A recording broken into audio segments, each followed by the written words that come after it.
Baby, let me take you for a ride. It's crazy that we on the same vibe. I really wanna try to stay on the same side. So can you stay tonight just so we do it right? Yeah.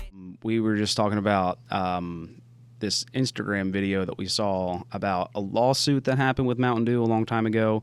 This guy found a mouse in his... He found a mouse in his Mountain Dew, tried to sue Pepsi, and lost. Yeah. Because Pepsi was able to successfully prove that if it had been bottled, if it had gotten into the bottle at the factory, it would have dissolved before he got the bottle. Yeah. So, like, in the time that it would take to manufacture it and move it and put it in someone's hand, that mouse would be dissolved. Mm-hmm. So that just says a lot about Mountain Dew. And Adrian is a big fan of Mountain Dew. Shout out Mountain Dew. By the way, they're clearly not a sponsor of the podcast. Adrian just really enjoys it. No, I'm of the opinion, like, everyone already knows what Coca-Cola does. Like, they use it to remove bloodstains off of concrete and shit like that. Yeah, and classic mechanic stuff is like, hey, just pour some Diet Coke on your battery terminals and we'll clean up all the corrosion. Yeah. So and we drink that. It's like the most popular, soft drink in America. Yeah, to be honest, it is nice. And pro tip, I'm not an alcoholic, but I have had some rough nights, and I have found that, and I'm also not a soda drinker at all. But when they're of course not. But like when they're in the house, if you're hungover, just a regular Coke, and I think out of the can. I'm a can guy, but like it's always better out of the can. Yeah, what is that? I don't know. People talk about like it being better out of the bottle all the time, or out of a glass as well. Yeah, but I don't because I've bought like a 2-liter and poured it into a glass cup, and it don't taste any better. Yeah. No, definitely. And the same thing with beer. Like people say that like beer out of a bottle tastes better. I don't think so. I think I'm a can guy. I mean, glass bottles are classy. I like glass bottles. It's classy. It's classy. I like the experience. Yeah. But I understand why out of a soda fountain tastes different. Right. Because every restaurant can like tweak it's a dilution. The amount of syrup goes into it and blah blah blah. And speaking of which, those freestyle machines that have like all the crazy options, those are the worst. They taste terrible. But I don't understand why a can would taste different from a bottle. Maybe it's the microplastics. Yeah, I mean, it could be. And I think that there's also, I think it's just the experience of the can. I don't think so. I'm pretty sure if I poured this into a can, it would still taste like it came out of a bottle. We have to blind taste test this. Yeah, we should. We should. I wonder, like, what do you think? Is it like taking it and then pouring it into something? It's like I will pour, like I'll give you a can that I've opened, and I'll give you a can that I've poured bottled soda into a glass. Have you into a can?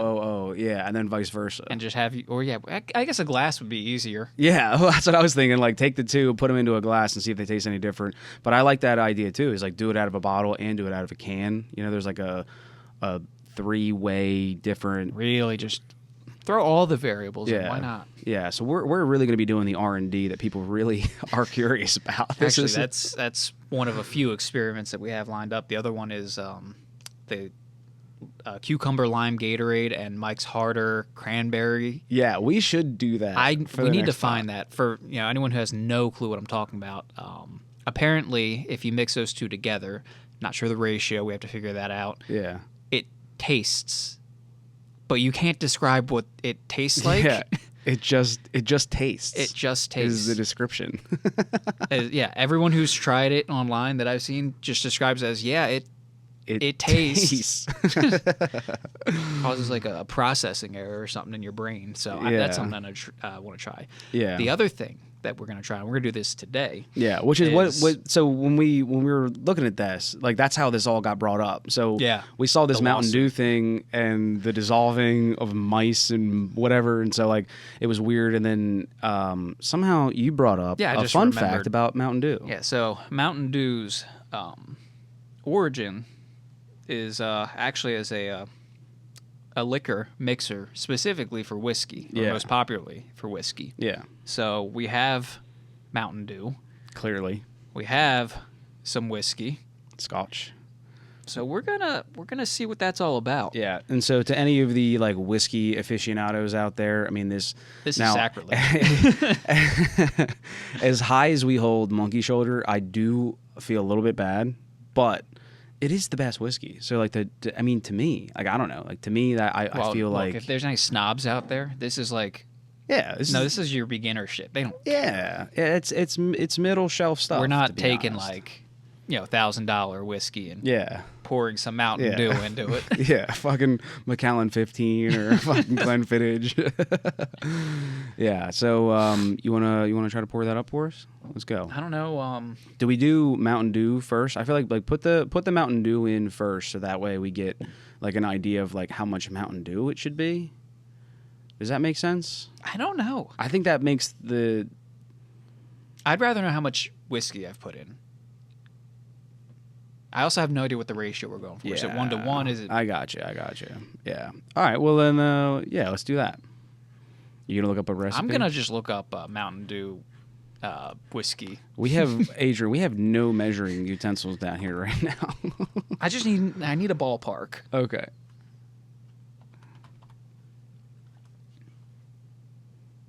I guess you have to go for like recipe. Recipe. Yeah. Ratio. 2 ounces of. Yeah, I mean that kind of. Okay, so 2 ounces of one bourbon whiskey to can. 1 can. So how many?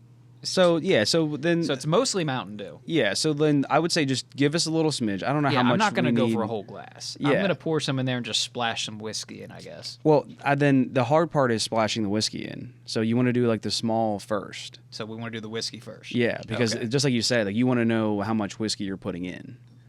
So How many ounces are in a shot? I think it's 2 ounces. Oh, so it's a shot. Yeah, so it's about a shot. So I would say like give us like the little little tester that we would usually hit, our normal little hitter. Yeah, that's nice. Oh, that's nice. So a little impromptu taste testing today. How do we do? You did good. You want a little shy on me? I don't want to get you too messed up now.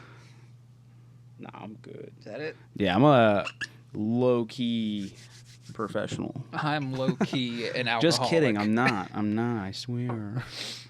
Well, here, yeah. I'll keep All right, them. how much Mountain Dew are we pouring in here? Well, If this is bad, this is a the.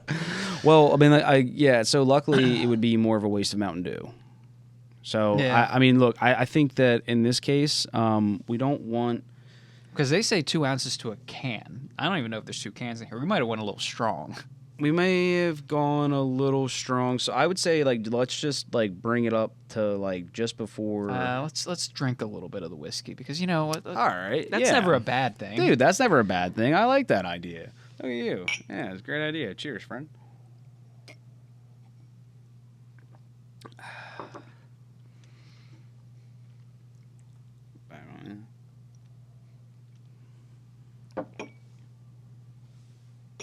Good enough. Yeah.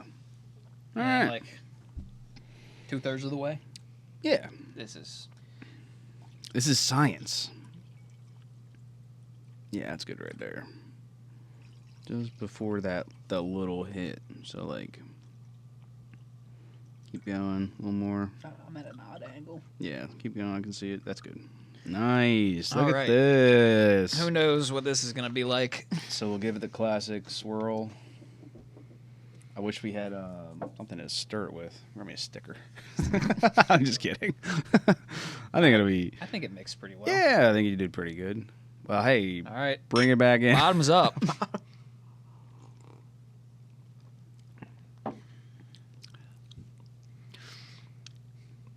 I don't know how I feel about that. It's not bad.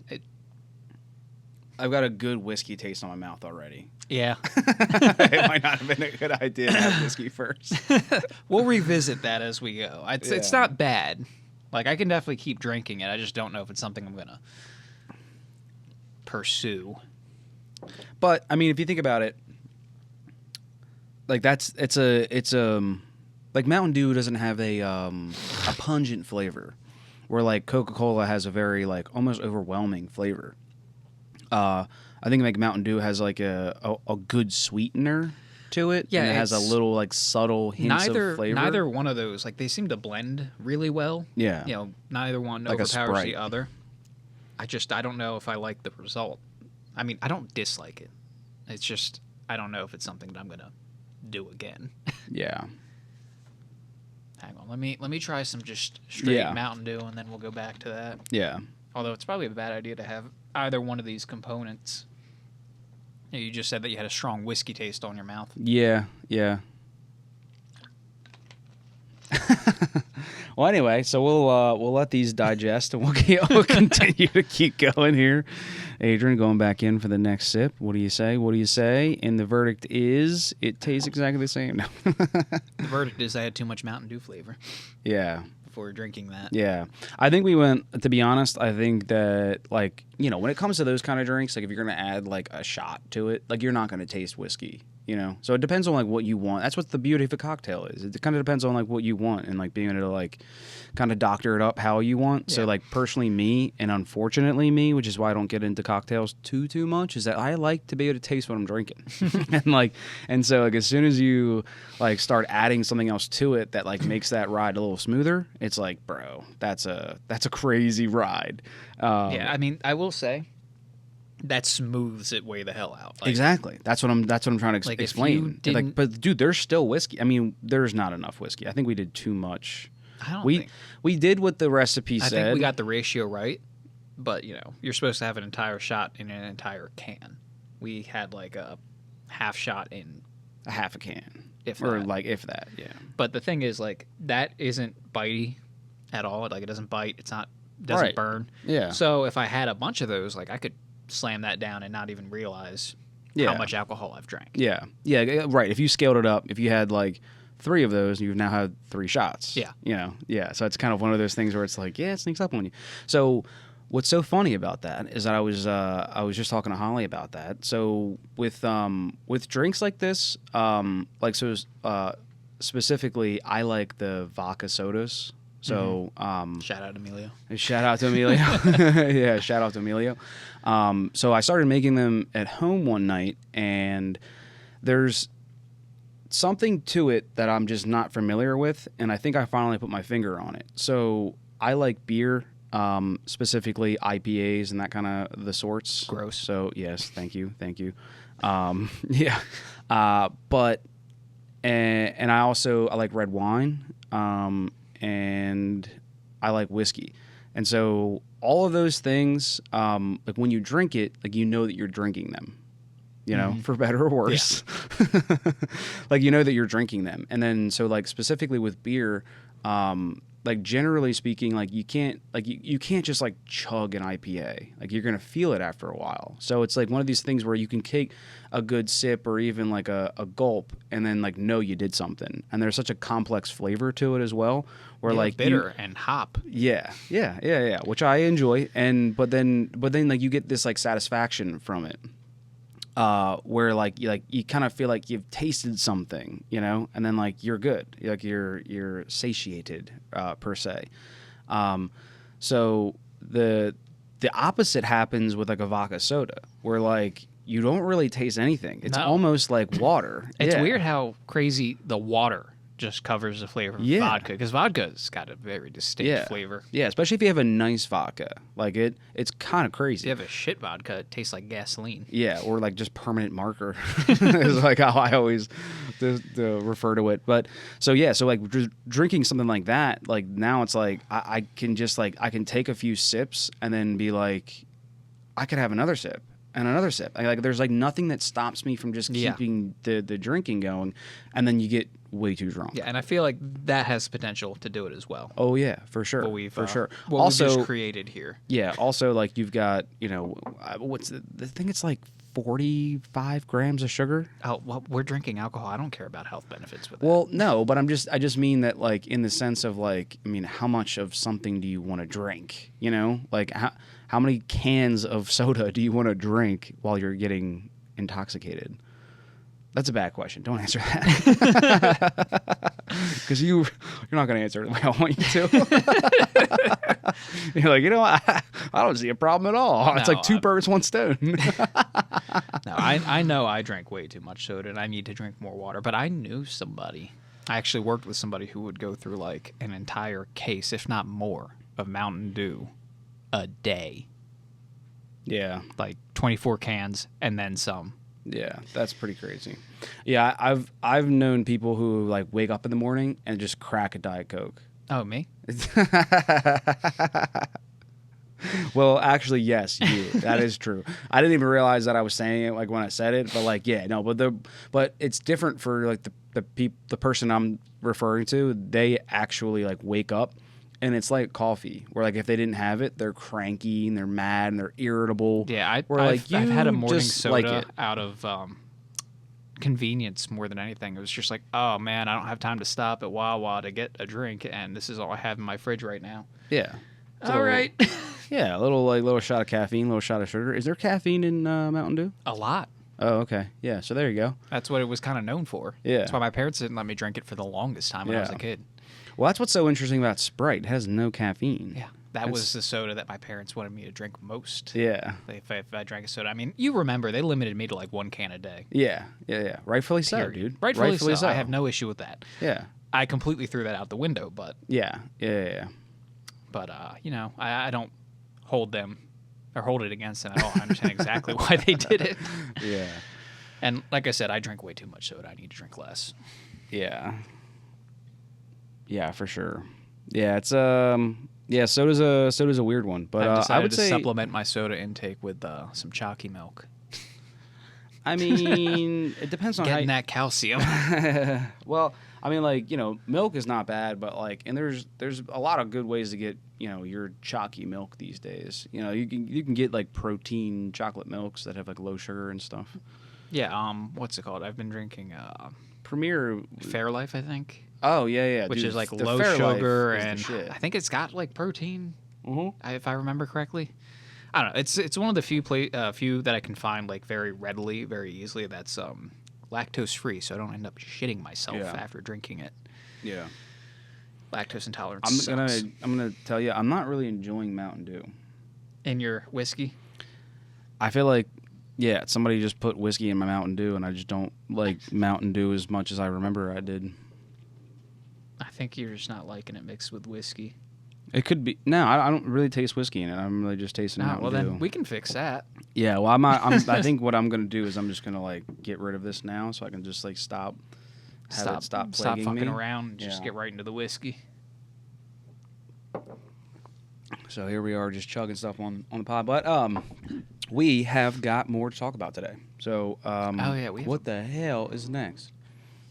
That depends. Where do you want to go? Do you want to go doom and gloom, or do you want to go happy and strange and exciting? Well, let's go. I have a small segue. So, because you and I just haven't. We talked a little off the podcast as always before we started, but I wanted to catch up with you. So I know. So last week I had an interesting week of kind of having this like earthly animal. Oh, insect. Like I kind of feel like I was a little Ace Ventura. Ventura, a little Steve Irwin. Yeah, a little Steve Irwin. I got my Steve Irwin on. So now, amongst a lot of the things that I saved, like a praying mantis and like I saw some mice that I had like let go and stuff or whatever. But I found a snake in the backyard. Remember I was telling you about that? Yeah. All right, so cutting the grass, found this snake. I must have unearthed his nest somewhere, and so I found him in our like front little garden. So I took him and I went way back into like honestly like my other neighbor's property and dropped him off. So I thought this was going to be... just to clarify, you weren't just dumping it in your neighbor's yard. There's a tree line back there. Right. Yeah. So my neighbor's property is a lot, like, it goes back a lot further than mine. So I went back into their property with their permission, obviously, and was like, hey, like, drop this guy off. There's plenty for him to kind of focus on and to thrive in his little area. And so... I'm like, yeah, what the hell would be wrong with that? So I do that, and then I think it was yesterday. So we noticed this like bump on Waylon's head, my dog. And we look closer at it, and I can kind of see, and it's like kind of a scab. And I'm like, I don't know, could be anything.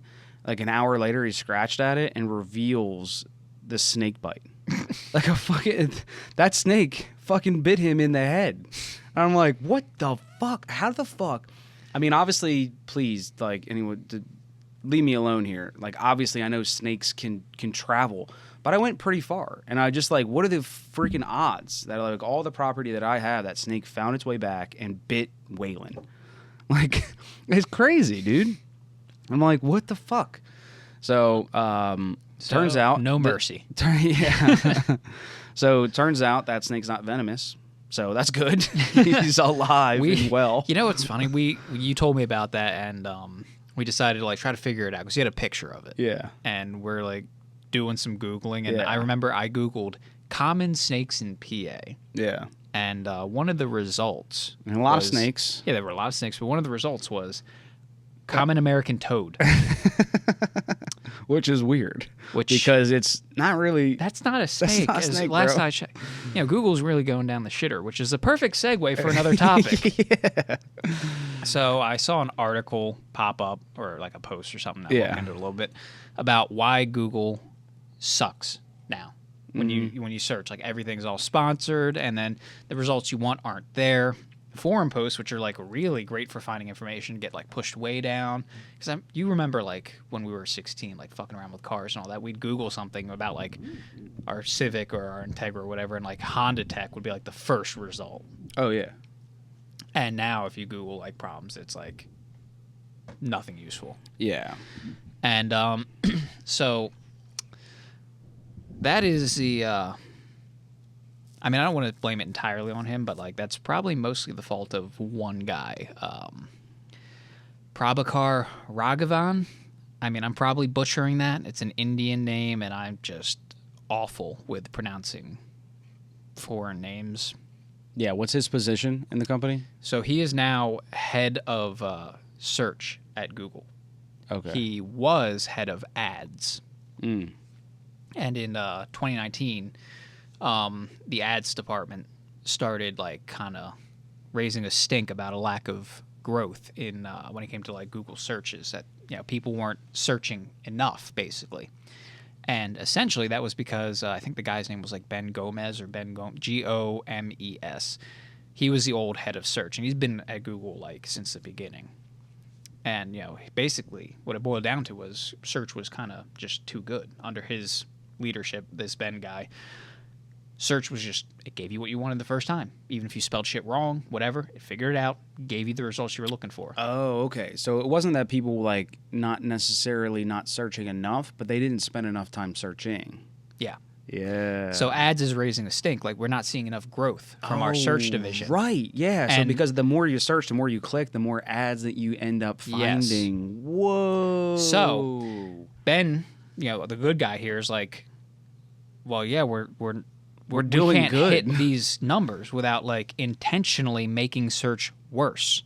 Yeah. It's like if we make it worse, then we'll get more clicks. People will be searching more. Yeah.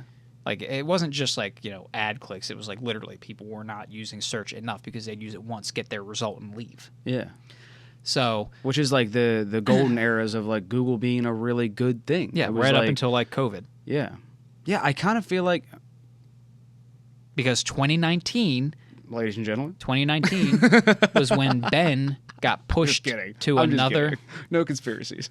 All conspiracies. Ben got pushed to another division, and Prabhakar, whatever the fuck his name is, Sound it out. that asshole got put in charge of search. He's now head of search. And since then, there have been multiple updates where, they change, like when you search on Google and you have like sponsored links. Mm-hmm. And now it used to be like there was this bright yellow thing that said sponsor, so it was Yeah. really easy to see. Now it's very small and at the bottom of the little listing for that search result. That's his doing. Yeah. And they redid the algorithm, and now So now, basically, YouTube.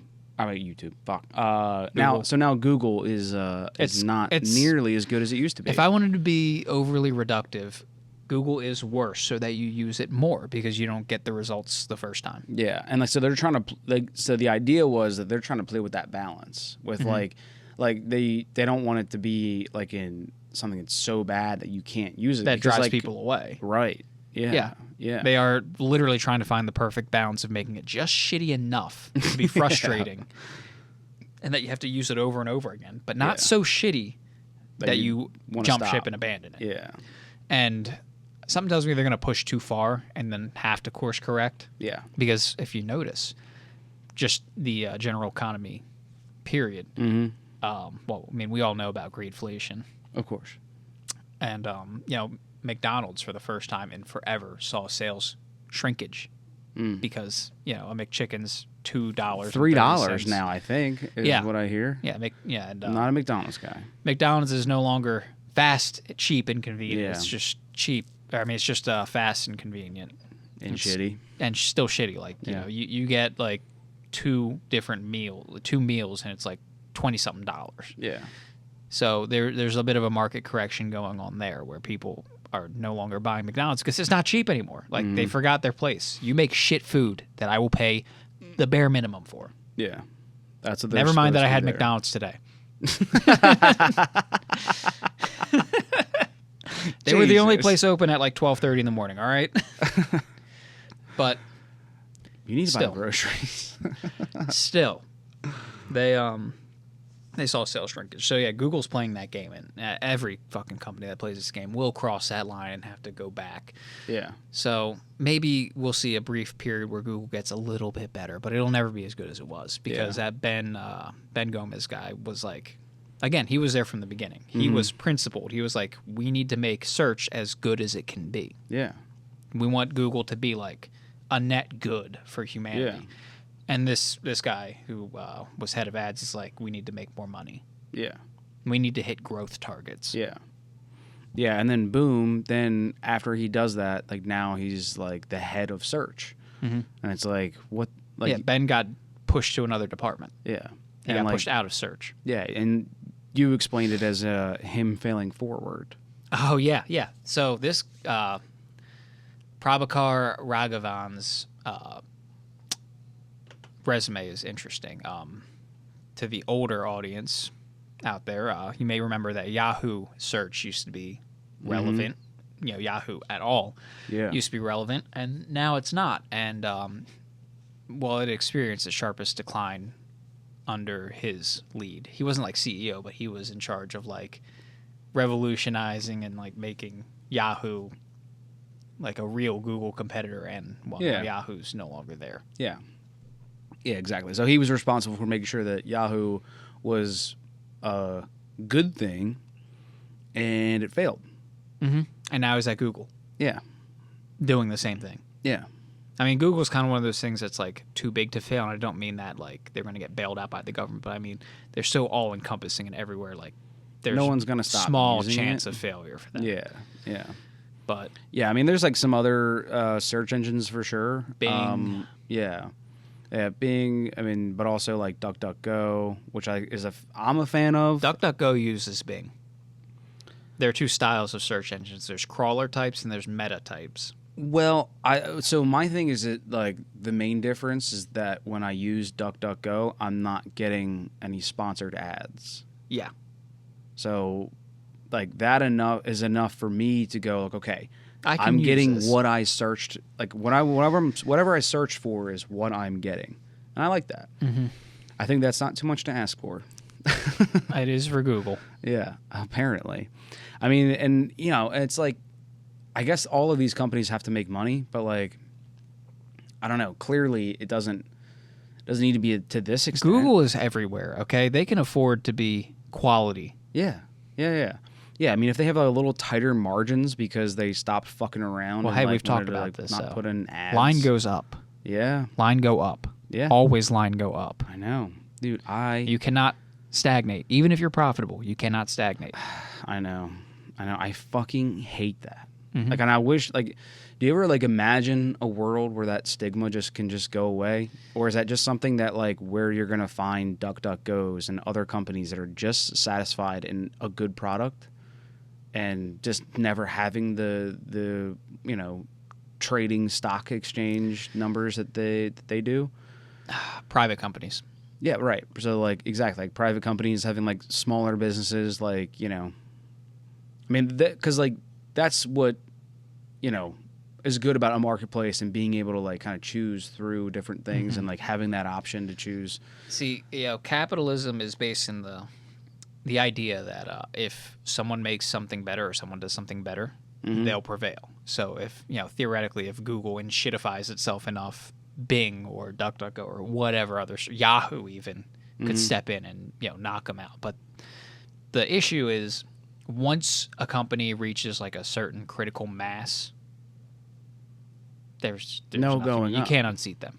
So even if they decide to become shitty, they're just so ubiquitous and so everywhere that everyone just keeps using them. Yeah, because they're familiar. Yeah, I thought you were going to touch on like the fact that they might hit a ceiling for the company itself. Because if you think about it, like, not like forgetting about what you know about Google now, if you were to think about it, it's like where do you go from here? Like once you have Google will not be satisfied until they have 8 billion users, because that is the number of humans living on Earth, and then they're probably going to figure out how to advertise to dogs and cats. Yeah. I mean, I wouldn't mind if my dog was able to like order stuff on Amazon. Actually, you would mind I very would much. Mind. No, I love my dogs, but yeah. So like, if you think about it, like there's not like really much of a ceiling. There is a really low ceiling for like what that company can do. In a sense, like obviously like they've kind of proven that they could like branch into like. Obviously the easy one was like the email, and then like boom, another then like they bought YouTube. Did Google buy YouTube? Yeah. We gotta stop talking shit about YouTube. Don't do it. We're on YouTube right now. No, I cannot say Alphabet company or Alphabet Corporation. That's the parent company that owns Google, YouTube, Gmail, all that shit. Oh, okay. So it's not. I fucking hate them. Yeah. Come at me, bro. All right, hey man, we're on YouTube. Let's another time. But what I mean though is that like what could a search engine do like past like just being really good? You get one of these like Ben guys in place. Well, you need to remember what do they do after that? You need to remember you're not the consumer. Yeah. You are the product. Yeah. Your data is the product. Yeah. The ad agencies and all that, they are the consumer. Yeah. So, what can they do? They can shove ads in your face. Mm-hmm. Yeah. Yeah, the people that are putting the ads together are the people that they're tailoring their company towards. Do you remember when Google was like young, when it was like just kind of becoming the search engine? That it was a scandal to like to even have rumors that you were paying off Google to be on like the first page. And now it's just expected. Yeah. I don't know if I remember that. I do. I'm not. But yeah, you were more into this at a young age. Like I'm getting into it as like a That was just the flavor of autism that I had. Yeah, I'm getting into it as a young adult that found out that he had to vote and stuff. You're finding out the ramifications now that they matter. Yeah. I started paying taxes and I was like, wait a minute, who are you? Yeah. Yeah. Well, I mean, what do we do? We move on to happier topics. Yes. Yeah. Yeah. Because I fucking hate this shit. Where do you want to go? You know what? Where is it? Oh, let's talk about the 2001 Space Odyssey, because I think that's funny. This will be a good. This will get the energy back. This is my blood pumping again. You had asked me about it, and I had said I'd watched it, but we never really got beyond that. So where were you going with that? All right. So last night, I watched for the first time the 2001 A Space Odyssey, the movie, and I had heard a lot of great things. The reviews... Yeah, it's a classic. Yeah. So the reviews are really good on it, and it's been mentioned many times throughout culture and in history and stuff of, like, not to get, like, too far back, but, like, it's not... What did it come out in 68, I think? Yeah, 1968. Yeah. So it's been mentioned a lot, and it's an old movie that was always supposed to be ahead of its time.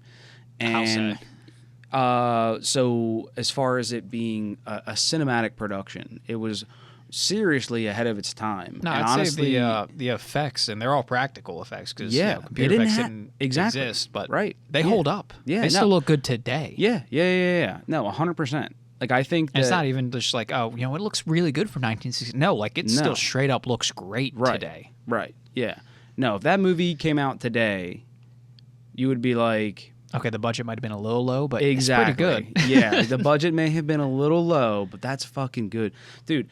Everything in the movie, I couldn't even believe that it was from 1968. Like it was crazy to me to believe that.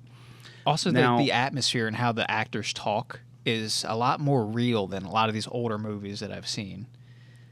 Just as far as like their behavior, right? Yeah. Just that I'm like how normal and how normal and how just like fluid they're talking. You look at old movies and it's radio talk. It's very wooden. Yeah, it's radio talk. I'm not saying that they're bad. They're classics from like every era of like filmmaking, but like man, they are of the era. Yeah. But you look at other like 1960s films, like they didn't get as good. It took a decade from the Space Odyssey to where like movies were like there was acting and then there was natural behavior, and they were two very different things. Exactly. But this movie's pretty good at just being normal. Yeah. No, it is. It definitely is. So now the problem that I had with the movie is something that is the topic about this, and that it is there's a clear issue with people's attention spans today, as opposed to them being in the 1960s.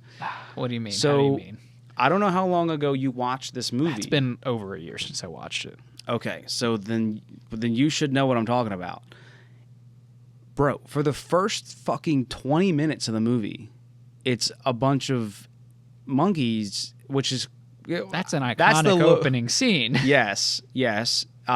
But to be honest, I didn't need it. I didn't... Listen, bro. Like I'm the last one to think that these Avenger movies that like they save the world in one fucking like in 20 minutes. Like I hate those movies. But I also don't need them to fucking drag out that they like monkeys figured out how to use a bone as a weapon in 20 fucking minutes, bro. Like this whole movie is 2.5 hours. It's crazy. And it's jam-packed full of useless information. And look, it's a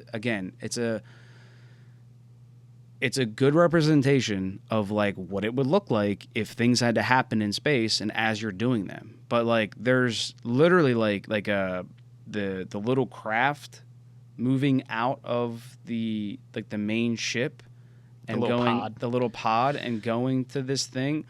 I think it was like 1 minute is what I time checked of it.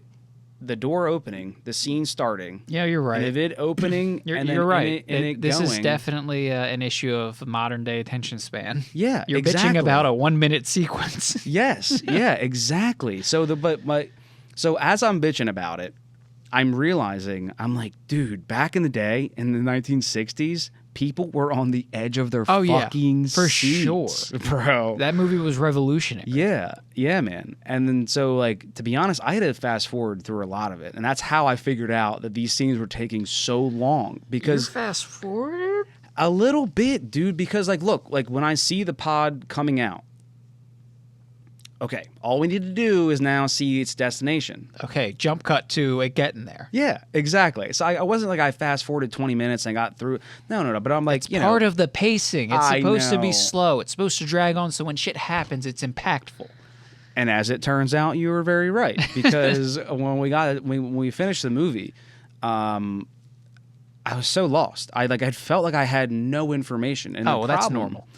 Well, yes, and I think that like for most people, even in the 1960s, like when they walked out, they were like, "Did you get it?" It's a very metaphorical, yes, it is movie, not a very literal movie. Exactly. They don't explain. I'm not even sure what happened. Yeah, so they don't explain a lot. I can explain it only because I watched a YouTube video immediately after watching the movie. You went and had the themes and everything explained. So You had someone tell you why the curtains were blue. Yes, exactly. Yeah. So because it seemed unfair. Now I didn't sit through the whole 2.5 hours, and I sped through. And if I'm being honest, I probably sped through at least 20-30 minutes of it. You know, if I had to guess, and I'm being over dramatic, but like there was a lot of scenes where it was like, what the fuck is happening? Where like, you know, there's even a scene where like he's one of the astronauts that's on the ship at the time. He's like just kind of going through an exercise, and he's just like kind of like running around the circle ring. in the ring, and you know he's just like trying to get jazzed up, and that scene is like 1.5 minutes, and it's like, okay, I get it. He's getting warmed up. I get it. He's working out because he has to, because he's in like space. He's in zero gravity. He's just kind of keeping himself in space. I mean, in that ring, he's got gravity. No. But I just mean that like he's spending a lot of time not there. He's spending a lot of time in the seat. Mm-hmm. He's just exercising. It's like, okay, all we needed to do was like literally like 15 seconds of him like doing that. Look, and then put on Eye of the Tiger, show him hitting the gym. Yeah. And we're good. Yeah, and we're good. It just didn't need to be. So there were so many times where I was like, okay, cool. And then he's like, is he still doing this? He's still doing this. Okay. And then like, you know how like the new like setups are. Like, you can just like click and it's 10 seconds. 10 seconds. Okay, another 10 seconds. He's still running the ring. All right, another 10 seconds. Still running through the ring. All right, another 10 seconds. Another 10 seconds. Another 10 seconds. And I'm like, dude, what is going on? So the entire movie for me was that. And I get it. Like the few times that there was talking, it should have mattered because there wasn't that time. But like to me, I was like, there has to be something more. And I'm not paying enough attention now. And I'm just trying to like where are the meat and potatoes? Like where's the thing that I'm supposed to be watching? So now like as far as the movie goes cinematically, the way it's shot, like the scenes in the beginning with the apes and the monkeys like just kind of like interacting and like doing things, the monolith. Like yeah, the monolith scene. But even before that, there's a shot they have that has like the sky and like the mountains on the side and like just like kind of like the apes hanging out. And it's like, wow, like that's like it should be a pic. I'm sure it's someone sells it as a picture, like a frame you can hang up in your living room. Because it is. It's a beautifully shot movie, and like cinematically, it's a masterpiece. Mm-hmm. And again, remembering like even as like that ship is moving through space. Like the quality of stars, the quality of the planets, like the visuals of the planets. And I'm no expert. You could probably watch it again and maybe critique what these planets should really look like. But like, dude, that's good. What they did was really good. And then, spoiler alert, if anyone hasn't already watched it, it's from the 60s. But then there's the scene where he's getting like shot through time. Yeah, and then the monolith ends up being a. Oh yeah, he's in that like bedroom or something. Yeah, well, yeah. So, but in that time, he's in space, and they totally skip the fact that like this monolith has anything to do with him, which is annoying to me because like these are like dots that aren't connected and that got connected later, but like he shuts down Hal, and then it just cuts to him in his helmet, and then like things flying past him as his like through his like helmet glass, the reflection, and then it cuts to like him flying through space, like just space flying past the camera. So now we're doing jump cuts, okay? Yeah, and so but like, dude, the colors and how fast everything's moving, it's like as a like not on drugs human being, I was like, this is an acid trip. Like this is like for the 60s. I was like, this is how did they do that without CGI? Like, yeah, exactly. Physically, how did you make that? Yeah, that image exactly. And so I would imagine like that's when people walked out. Like people were like, my heavens, and like walked out in the 60s, dude. Like, but yeah, and then it just jumps, and like now he's in this pod, and he wasn't in the pod before. He never got back in the pod. But he's now in this pod, and then he's in this room, and he's looking at this room, and then the longer he looks at this room, then just appears an old man that's sitting at a table and then it's in the next room, and that man, for 1 minute, takes him to actually get up from the time that he sees him. It's over a minute. The man gets up and then walks towards him. The pod's not there anymore. What the fuck? And now there's just the man, and he's in the room. And then boom, there's a table with food on it that's already been eaten. And he sits down, continues eating it, breaks a glass onto the ground by accident, looks up, and then there's an old man in his bed, which there was no one in the bed a second ago. And then it's him in the bed. And then it's He's him old. in the bed. And the monolith is watching over him. And the monolith is watching over him. And then he's a fetus in a bubble of light floating in space. Yes. And then What a great movie. What a great movie. Yeah. So I'm like, what the fuck, man? Like, so look, if that's what they wanted the movie to be and how they wanted it to end, just show the monolith showing up and sucking him in, and like that's the only missing piece, because when you get to the end, you're like, bitch, what? That's the point. It's supposed to be confusing. It's supposed to make you think. No, I think that's what people who think that they know what they're talking about want you to think. They're like, oh, you just didn't get it, bro. Like, fuck you. Those are the people who know why the curtains are blue. Yeah, fuck that. So, but I did watch a thing, and then that's what they said. So, like, the monolith, like, just pulled this guy through time, and that room, he's in a simulation, is what the theory is, and is what, like, I think even with Kubrick. Yeah, Stanley Kubrick. Yeah. Excellent director, by the way. Yeah. His description is that, like, it was supposed to, like, drag him through time, and that it's supposed to be something that the aliens would have thought that the humans would live in, which is why, and it's like, it's supposed to be like the uncanny valley of like French modern, and he's like, it's supposed to be it's the like uncanny valley of like society. Yeah, well, no, just French modern architecture, design. Like the inside and stuff, and he's like, it's very not good. They made it like as bad of French and inaccurate as they could, because they wanted it to be that way so that like it would kind of like show the realism where like the aliens didn't quite get it right. Yeah. You know, they're trying to like show him something that like, you know, would be real for him, and it was all fake. Yeah, just a side note, Stanley Kubrick is a kind of a legendary director. He did 2001: A Space Odyssey. He did The Shining, which was, you know, another very, very popular movie. Yeah. Looks like he did Full Metal Jacket. I thought he did. Did he do what other movies did he do? Look up movies. That's what I might give you a list. Yeah, you have like a lot of information here, though. Yeah, I just want a list of what he's done, but he's done a lot. But yeah, so my thing with the whole movie was like just a crazy waste of time, and like, but the biggest thing that I had a hard time grasping was just the fact that like this movie killed back in the day, and that clearly people had the attention spans for it, and somebody like myself who kind of upstands themselves in a I kind of hold myself to the regard that I have the attention span. You know, I like long form movies. I like movies that take a while to explain the plot. That was fucking ridiculous, dude. Like and then, you know, on top of that, like you said, it was a movie that was, what's the word that you used to explain that? It was like not literal. Oh, metaphorical? It was metaphorical, not literal. So like sure there was a lot of that. Sure, yeah. But like there was a lot of things. Ooh, Eyes Wide Shut. That's supposed to be a good movie too. I think that's an alien movie. Yeah. Isn't it an alien movie? Erotic mystery psychological drama. Hey, yo. Okay, I was wrong. Sorry. But yeah.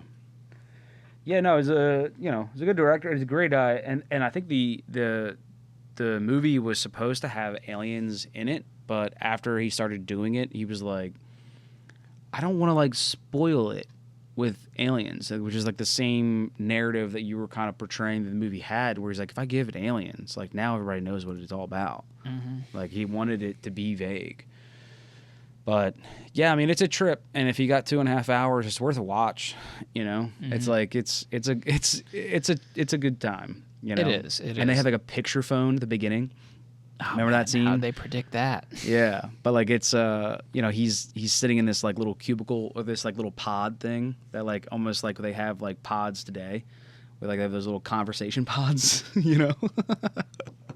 Yeah, it's not. We're not talking about cubicles. We're not talking about like a little office. Like, Yeah, it's like little. and dory some of these business like office spaces that we Yeah. work in, it's literally like an enclosed pod. Yeah. That you can go in and like Like you I could guess carry we it need to out make of a there. phone call or something. Yeah. Yeah, they're Weird. all like sound deadened, but yeah, he hops in this thing and it's like a big giant computer, and he like calls his daughter. It's his birthday or her birthday, you know. Mhm. And they're talking. Yeah, it's funny. Yeah, it's cool. Yeah, and then like, you know, when he's there too, like they're talking about like something that like killed the society, and they're like, what's going on? Like he's like couldn't disclose it, and then he leaves, and they're like discussing things. And they're like, yeah, they think like they purposely had buried this thing. You know, it looks like it was like this whatever this monolith, and they're talking about the monolith, but like whatever this thing is, like it looks like it was buried on purpose. And they're like hinting, and then there's like.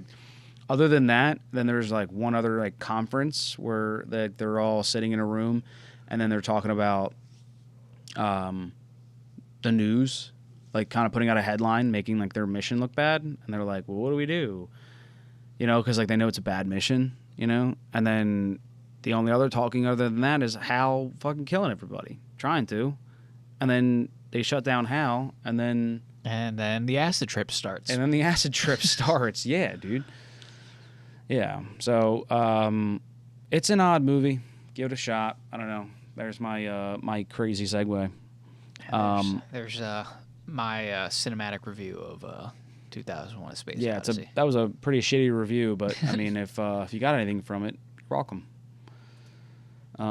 If not, dude, what's our next thing? Trucks. We got trucks. Dude, I think I want to do a pee break real quick. Sure. You mind? Yeah. Cool.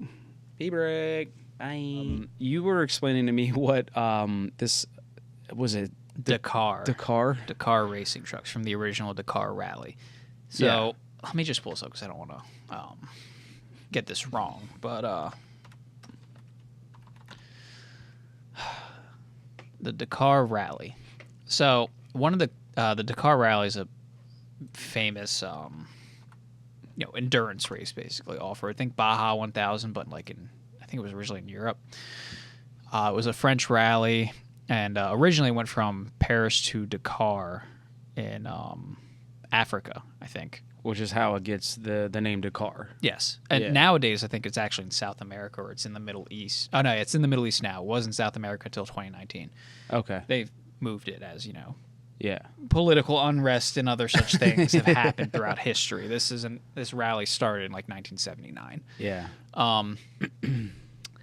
But so one of the classes is these giant fucking trucks. Yeah. Like massive trucks.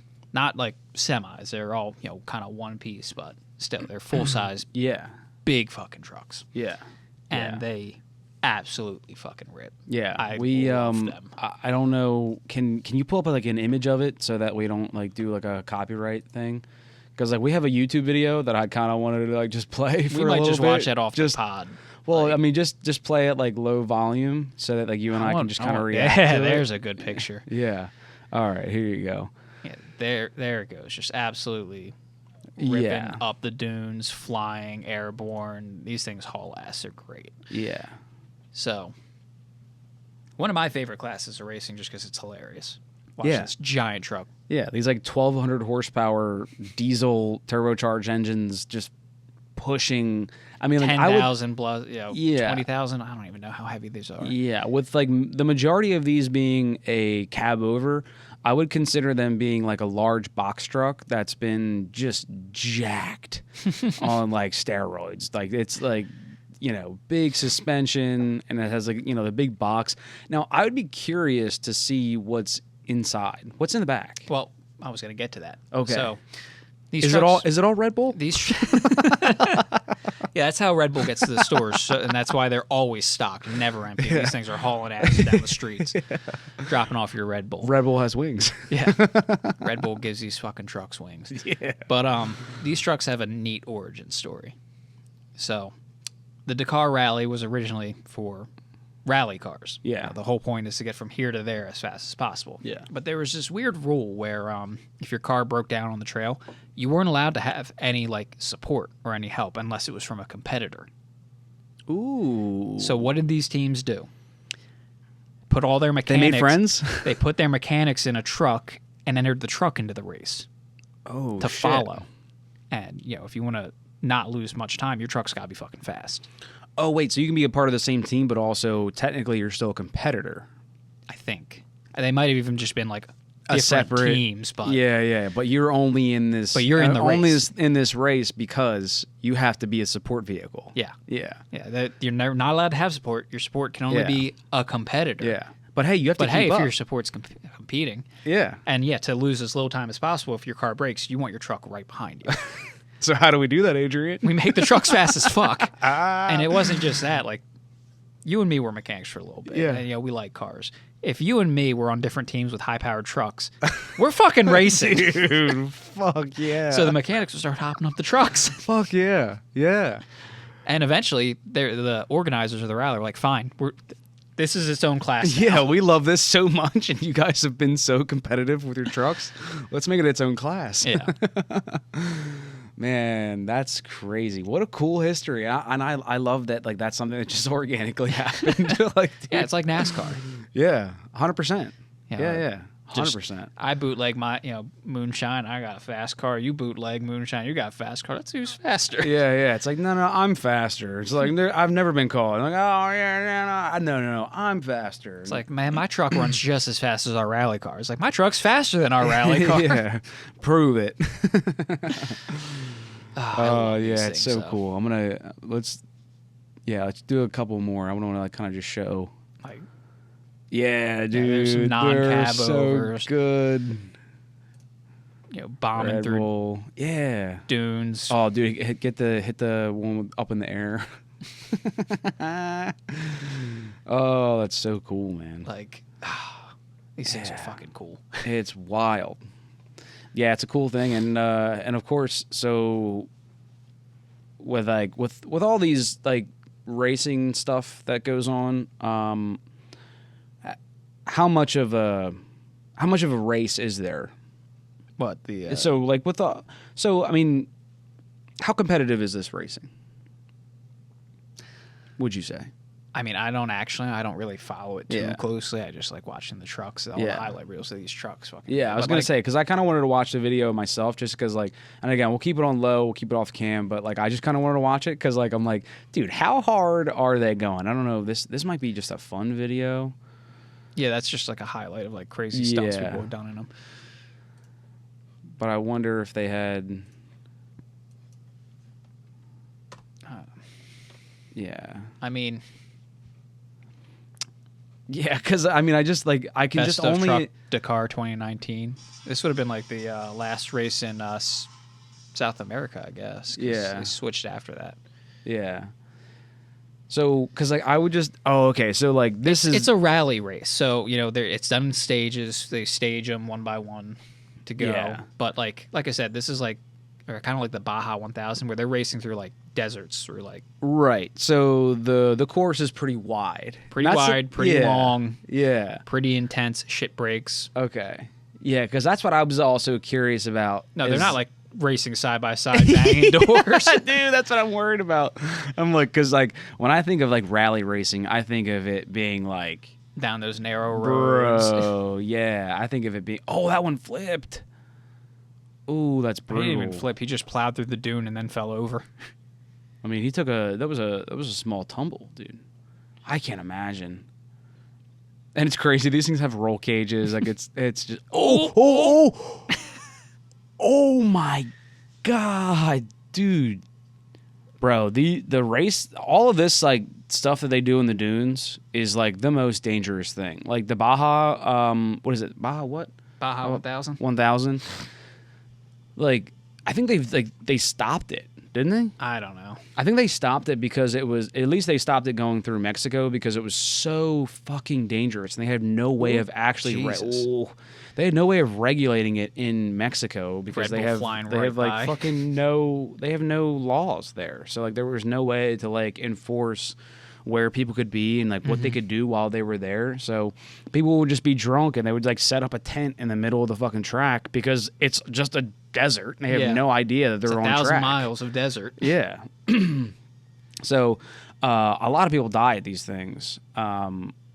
So like anything that even where there's just like kind of clearly there's like just like an open court for like places in the desert where like people can just go and they can take all kinds of different vehicles to just do jumps and stuff and like, but every time it's like people are like almost hitting each other the entire time because like they literally can't see what's over the jump ahead of them. Yeah. You know, they're just driving and then like Well, how they many just videos get have you seen of T-boned. like a dirt bike getting ready to jump a dune and land in someone's windshield? Yeah. Or again, even worse, like a car just land into your windshield. Yeah. Like, And what we or this were freaking fucking out earlier truck. was this truck clearing a dune and crashing right into a stuck rally car. yeah, like a little tiny truck. Little trophy truck. Yeah. Which those are not small. No. Next no, to no. that. Yeah. So like next to that was kind of crazy because it looked like, oh my, even that F-150 right there next to that truck looks hilarious. Like, But how fun does this look? dude, the best. Like, I think I'd rather be in one of these trucks than in a rally car going through Oh this. yeah, dude, absolutely. I mean, they're practically tanks. This guy's the Kamaz master. Of course, Red Bull fucking winning Man. that stage. Yeah, it is incredible how much Red Bull has done for like automotive sports. Yeah, as It's we've insane. said before, though, like Red Bull's, they've completed the main quest. They're just doing side quests now. Yeah. I mean, they've had their hand in drifting, and I don't know if they've ever made it to NASCAR, but like drifting and all Rally, their rally, of course, fucking and air other sports, like airplanes and tons shit. of airplanes. Yeah. Jumping out off of a high altitude balloon from the edge of space. Oh yeah, dude, that's a crazy thing too. Like, bro, that is just insane. Where like, can you pull up that video because like, you can literally like from his GoPro, I think you can see space, and then like he jumps. Oh my god, dude, that's fucking. Yeah, the sky crazy. is black. It's not even blue. Like, Yeah, get to a good point. the sky. Well, here, go back to the I think the thumbnail really, just real quick. Yeah. Like, look at this thumbnail. That's just incredible, Red Bull's just out here doing it. dude. That's so crazy. Like in he's in a full-blown space- spacesuit. in a spacesuit and just jumps out like just before like leaving orbit. That's crazy. Or I guess leaving The atmosphere. the atmosphere. Yeah, he's in a balloon. So, like, at some point, the atmosphere is not as dense as the gas in that balloon, and he will not go any higher. Explain the fact that he's in a balloon. What do you Well, mean? he's in a capsule hanging from a balloon. Oh. Okay. Gotcha. Hey, so also, while watching Space Odyssey last night, I was obviously it was from the 60s, but like when that little pod was moving around, Holly raised up a good question. She's like, do they have like some sort of propulsion system? Like they don't like rockets don't do rockets work in space? Yeah. Okay. So like So, because like without like any like air. well, no, see, rockets, you're thinking of like a jet engine. Yeah. It sucks air in, it uses that air, the oxygen in that air to mix with fuel, ignite, and then create thrust out the back. Yeah. Rockets have their own oxidizer on board. Okay. So they don't need to pull anything in. And the thrust from a rocket engine and a jet engine isn't from like pulling something in. It's from shooting shit out the back. Yeah. Just throwing things out the back. Yeah. So if you have your own oxidizer, your own fuel, you combine them and explode them and direct that explosion out the back, it's going to push you forward, whether you're in space or on the ground or Yeah. wherever. And so that's how you move around in space. So that's the, yeah. So, but they didn't do like, I didn't think they did like the best job at showing that it had a propulsion system, but it just kind of like just moved where it wanted well, to. did they? I forget because I haven't seen it forever. But did they ever show like a little No. or anything like that? No, nothing. Yeah, Maybe nothing it's because using ion thrusters. yeah, because they could have done something. You would have thought, but again, like think about all the effects. That was like the one thing where it was like, yeah, That- it's just yeah. moving silently. and a lot of silence. A lot of silence in that movie and a lot of fucking opera. Like Space is quiet, bro. The whole time. I mean, if you wanted to like maintain continuity, maybe like it thrusted off screen, because once you're in space, there's no drag, there's no nothing. Oh If yeah, you're but moving, then you it's just keep turning. moving.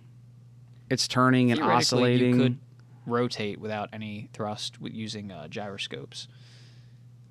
Yeah. So like, you're not spinning. It's If you have, or like it's not turning. You're spinning. If you had a wheel on board the ship, like a big wheel that was spinning, and then you tried to apply like a braking force, you're gonna grab that wheel and you're gonna spin. Yeah. And then if you tried to accelerate it, you would spin the other Opposite. way. Yeah. So you could do some That's turning with a fun. gyroscope. That's fun. That's how we orient the Hubble Space Telescope.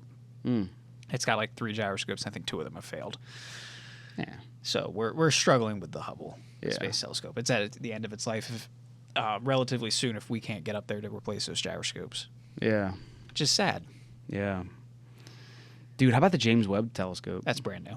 I know, but it's sick. You ever like want to go? We should plan a trip. To the James Webb Space Telescope. Yeah. Oh wait, no. The one that's in Hawaii is what I'm talking about. Okay. Yeah. The observatory. Whatever. I'm it's sorry. called. I know that the James Webb's in space. I'm sorry. I'm like, I'm sorry. You got $160 million? Maybe I do. We can Maybe I contract do. SpaceX. Yeah. Send us up there. Yeah. I'm sorry. I'm always, I'm not a genius here. I'm just trying to keep up. Yeah. Put some real whiskey in that glass. Catch up to me, dog. Yeah. So that one in Hawaii is supposed to be pretty amazing. Depending on like the conditions that you get there. If you get there with like good time, like not a cloudy day, but it's obviously it's pretty great. And then there's one in Mexico too. There's a couple all over the world. There was one Yeah. that collapsed, I think, in South America not that long ago. It was a radio telescope. Yikes. It was massive, but had fallen into disrepair, and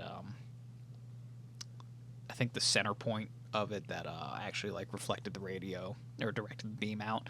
Yeah. It was suspended on cables, and they collapsed. Oh shit! Damn. That was like 2-3 years ago. Yeah. Arecibo. Man, we're segueing hard, and I think I like it. By the way, this is like nothing what we wanted to talk about today. No, this is just the Arecibo Observatory. This guy, massive Wow. thing. And this, Here, I'll put it up. put that up.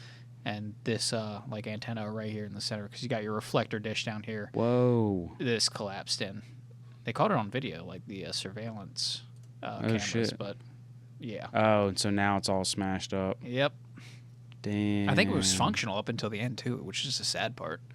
And I just it dropped, got smashed up, run out of money, can't pick it back up, and now just It probably trees. needed like repairs on the trusses that held everything up, and they just did not have the money for it. So That's when it crazy. collapsed, it collapsed. Maybe it wasn't operational. There's a hole there, and this is still. Why does standing. this say the ABC News, the Walt Disney Company?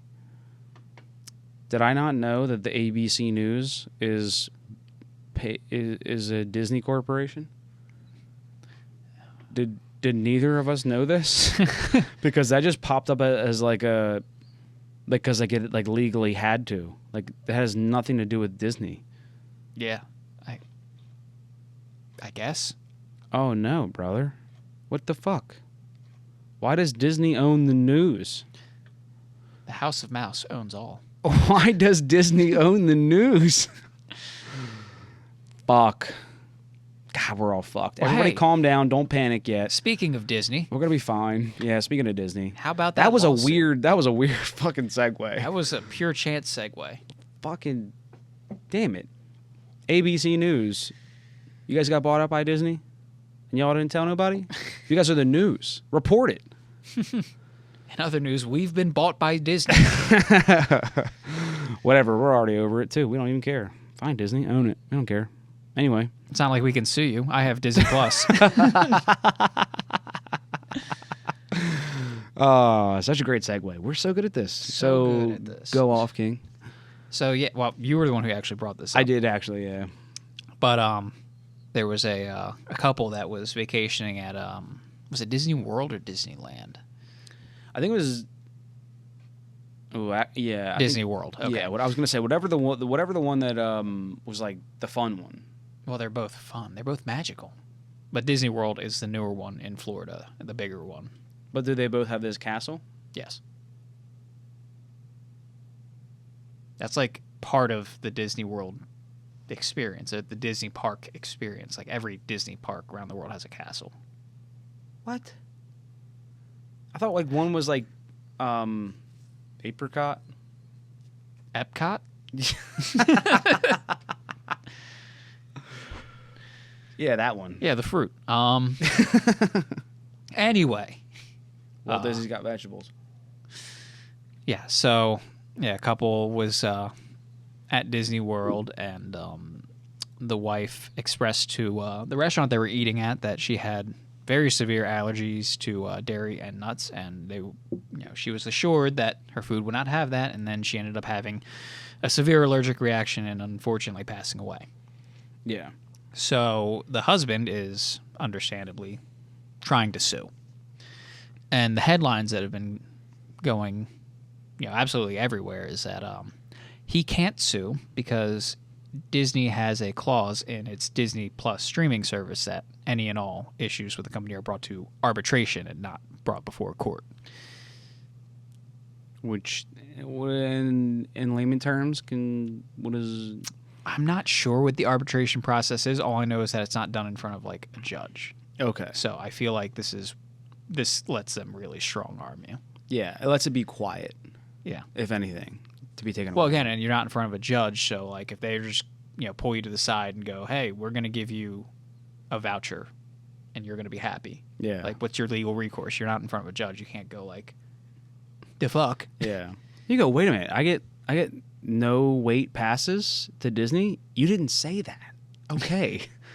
Yes, I'll settle. Anyway, Kidding. obviously, Condolences. a wrongful death at one of the parks has fuck all to do with Disney Plus. Yeah.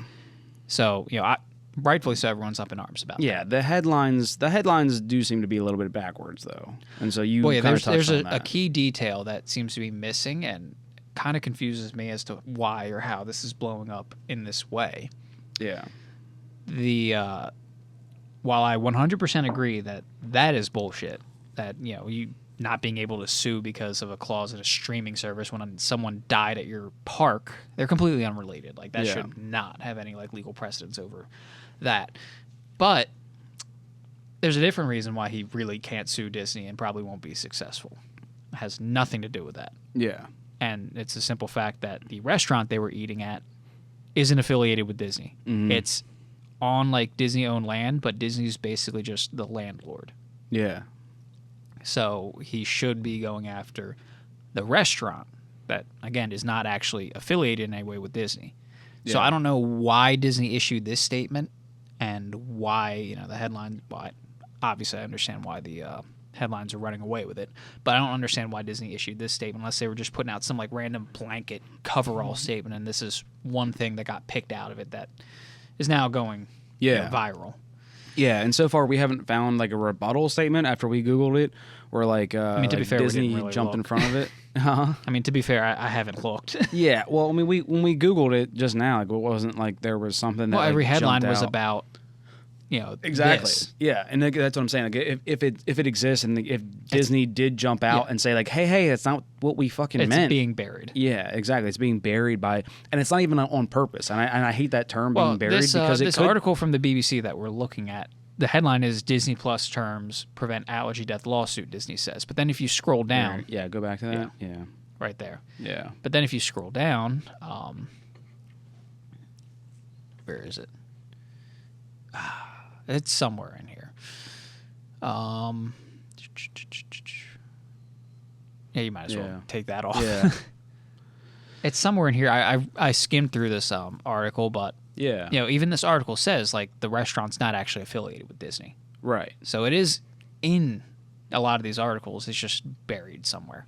Yeah, but the headline's misleading. Like it's what do you think? Like what was the connection between the Disney Plus thing and the fact that that was just Disney's lawyer saying, well, he can't sue us because he agreed to the terms and conditions of Disney Plus. It says all wrongdoings are like settled in arbitration. So, but that's what I think was what's weird. Now, yeah, arbitration means they have to settle out of court. So what's weird is the fact that so if you were to go to Disney today and you didn't sign up for Disney Plus, would that change the rules? Well, do you use any of Disney's other products that might have that clause in their terms and conditions? I mean, we just found out that ABC is owned by Disney, so if I have an ABC news account thing, am I not allowed to sue? I don't know. That's what I'm. That's why this should not be able to set precedents. But right here's a statement from, I guess Disney's. This is Disney's statement. We are deeply saddened by the family's loss and understand their grief. Given that this restaurant is neither owned nor operated by Disney, we are merely defending ourselves against the plaintiff's attorney's attempt to include us in their lawsuit against the restaurant. Yeah. So if I had to guess, their lawyer is naming the restaurant and Disney. You know, the guy whose wife died. And Disney is including the fact that he signed these terms and conditions with Disney Plus in their statement saying, like, we are not to be, like, included in this lawsuit, which is a really weird strategy when you could just lead with, right, this isn't our restaurant. Yeah. Just the fact It that just seems unnecessary, and the fact that they've highlighted it is now what's drawing all this attention to it. Right. Yeah. And wrongfully, because like if you were that lawyer, now here comes all these people on podcast and doing shit and being like, wait a minute, like, did we sign up for something on Disney Plus that said like we can now no longer sue Disney if we're on a Disney whatever, or if we're on ABC News, or if we're on fucking Disney whatever. owns a lot of shit. Like, have I unknowingly signed something with terms and conditions that say if anything dealing with this company absolves them, I have to go through arbitration? Yeah, or maybe not, it doesn't absolve them, but it goes through arbitration, which like severely reduces your chances. Yeah, it severely reduces your chances of being effective in court. Yeah. I don't know. Sketchy. I've never been to Disney. Have you been to Disney? No. I think we talked about this. You haven't been. No. Yeah. So I don't know how magical it is, but I've never really had the ambitions of going. But some people go like many times a year. Yeah, they live it. I can't. I don't want to spend all that money just to wait in lines that are like 2 hours long and ride like 4 rides. Yeah, and get a picture of Mickey. There. Come on. 8 hours. Yeah, for that. And to never see Goofy. Yeah. You know? Or even worse, like you see Goofy and he's just like smoking a cigarette on the back. Like, Goofy, no. Nah, I understand Goofy. I've been there.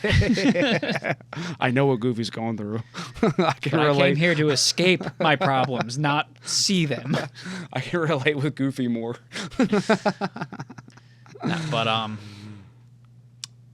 Yeah, so like in the end of I do agree that Disney shouldn't be part of this lawsuit. I just don't like the route they're taking. Yeah. They went like default aggressive. It's like they can't help but be evil. Yeah, they went like default aggressive. Come on, you're just, in the like, right being here. crazy. You don't need to be an asshole about it. Yeah, and like just bring up like it's like they were dying to let everyone know. It's like, yeah, by the way, you guys all signed some shit, so don't even trip, because I don't want to hear any more of this because you guys all have Disney Plus. Yeah. So, what a scary time that we're in. Dystopian bullshit. I need whiskey. Yeah. Well, cheers, brother. Bring it up. Need that good monkey shoulder. Yeah, it is weird, and you're right. So, like, just the way that they just kind of portrayed this whole situation just kind of made it worse. It's a weird scenario of events for sure, but I have no. desire to go to Disney. I don't know. People say it's so magical. I'd rather and go you to love it. Universal. Yeah. Yeah. Apparently, I just saw like a clip on Instagram or something. I don't have it saved or anything. But Universal's like got this prototype flying dragon thing they've been testing, and people have been seeing flying over the park. Oh shit. I mean, that's what the comments were saying in the video. Yeah. Or I kind of pieced it together. People are like, "Yeah, Universal wins" or whatever, but like no one's saying straight up what the hell I'm What looking it at. is? I just see Yeah. like an animatronic dragon-looking thing flying By above itself. something, and I'm like, Yeah. interesting. That is wild, dude. Fuck that. Maybe I can find it. Yeah, that's fucking scary. Dude, how about all these these fucking that just reminds me of these carnivals that like these fucking big things that like rotate with people on them, and then they just go too fast, and like people are just getting flung off of it. You seen that? And they go like they're gonna like tip over. Dude, there's so many carnival accidents. It's crazy. Oh shit. No, that's a Dragon that's a fighter spotted jet. soaring over Universal's Epic Universe in Florida. Yeah, it was a really shitty video that I saw, but it was just that little thing right there. Just, Yeah. Was it this video I saw? Yeah. This is what I saw. Could you imagine going Alright, back I'm in gonna time? Pull it off now. So. Yeah, but could you imagine going back in time and just bringing that over like some medieval village? Oh, medieval? Yeah, because I was gonna say I'm thinking about how far back, and I'm like, damn, like dinosaurs. This is probably kind of real. But no, like just go back to like medieval England. Oh yeah, fly yeah, that thing yeah, around. Yeah, yeah, like House of Dragons time. They'd be like, oh my god, they get the fucking balls of fire ready on the cannon. Or you just might be the new king. Yeah, or like that's here with me, and then people just run away. Like, I tell it when to strike. But yeah, the engineering behind whatever I wish someone got like a close up video, because I would love to see what this thing looks like up close. Because from here, that looks real, Yeah, I mean, bro. That's a dragon flying around. no, I think dragons are a lot bigger, and I think that they. A lot bigger. You can't even tell the scale. Adrian, have you this ever seen a distance. dragon? I've actually seen a lot of dragons. I've widowy twain dragons. A widowy have always twained with dragons. No, but like, look, it's got flappy wings and it's got a flapping, moving tail, and it's moving in a way that like. Have you ever seen anything else free flying by itself that can move even semi-organically like that? So I would say pull up like House of Dragons scene, or I'm like, talking about you know in what I'm real saying? life. So no, actually no, Adrian. I That's have what not. I'm saying. Yeah, The yeah, yeah. engineering behind that. So that's is bullshit. impressive. You're saying, oh my god, it's real because no one else has got anything else that's better than it. Bro, so it's what real. do you want? It's fucking flapping. get it. Flapping its wings and tail, and it's moving. No, it's good. But if I saw that, like I'm looking at it right now, and I'm like, yeah, that's fake. It's probably like an animatronic thing. Which dude, it's still impressive. Like we don't have that, Look, and like man, we don't maybe have. I'm just a medieval peasant, and I would shit Dude, myself I would- if I saw that. I mean, I'm not shitting myself for this. Like I like to me, it's still an impressive thing. Like if it's an animatronics thing that's flying by itself, we still don't have things that are alive that fly like this. For all we know, it could be a kite. How many kites have you seen that flap their wings? Oh, dude, this is a good view. I'm gonna pop into it real quick. Dude, a lot of kites flap their wings. You What got fucking it. kites are you You playing got it, with? dude. I don't really play with kites, but I'm not a kite guy. But no, they have kites that look like dragons, and honestly, they have ones that look even more realistic. Look up dragon kite. No, in YouTube. In YouTube, okay. In YouTube, dragon kite.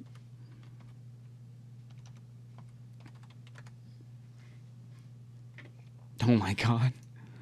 Yeah, dude. Oh, that's what I'm talking much about. more realistic. You're right. No, When you're right, you're right. You know what? You're not. You're way too close to it. That's the problem.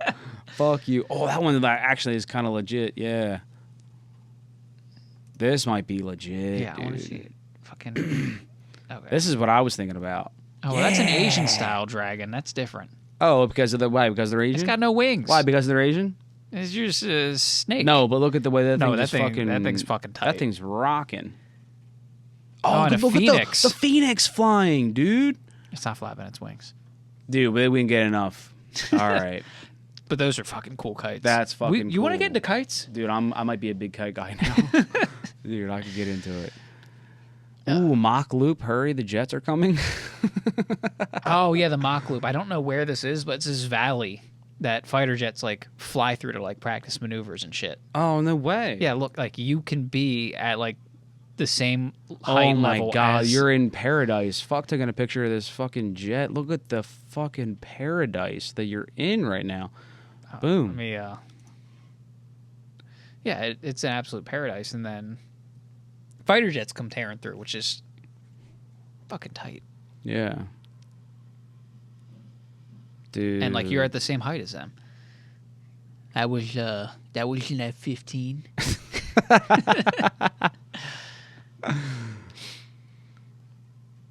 I mean, I'm in kind of a Dude, I'm aviation nerd. No, So I would be impressed with this. I'm just saying that it's amazing that they like. Yeah, they're even going if there were no through jets, this. that's a nice place to be. Yeah. But yeah, those are definitely F-15s actually. Yo, man, what a life it must be to be able to be a fighter jet pilot. Yeah, I mean, Bro, like, I should have took the ASVAB in high school. Yeah, I probably could have gotten into the Air Force or something. Yeah.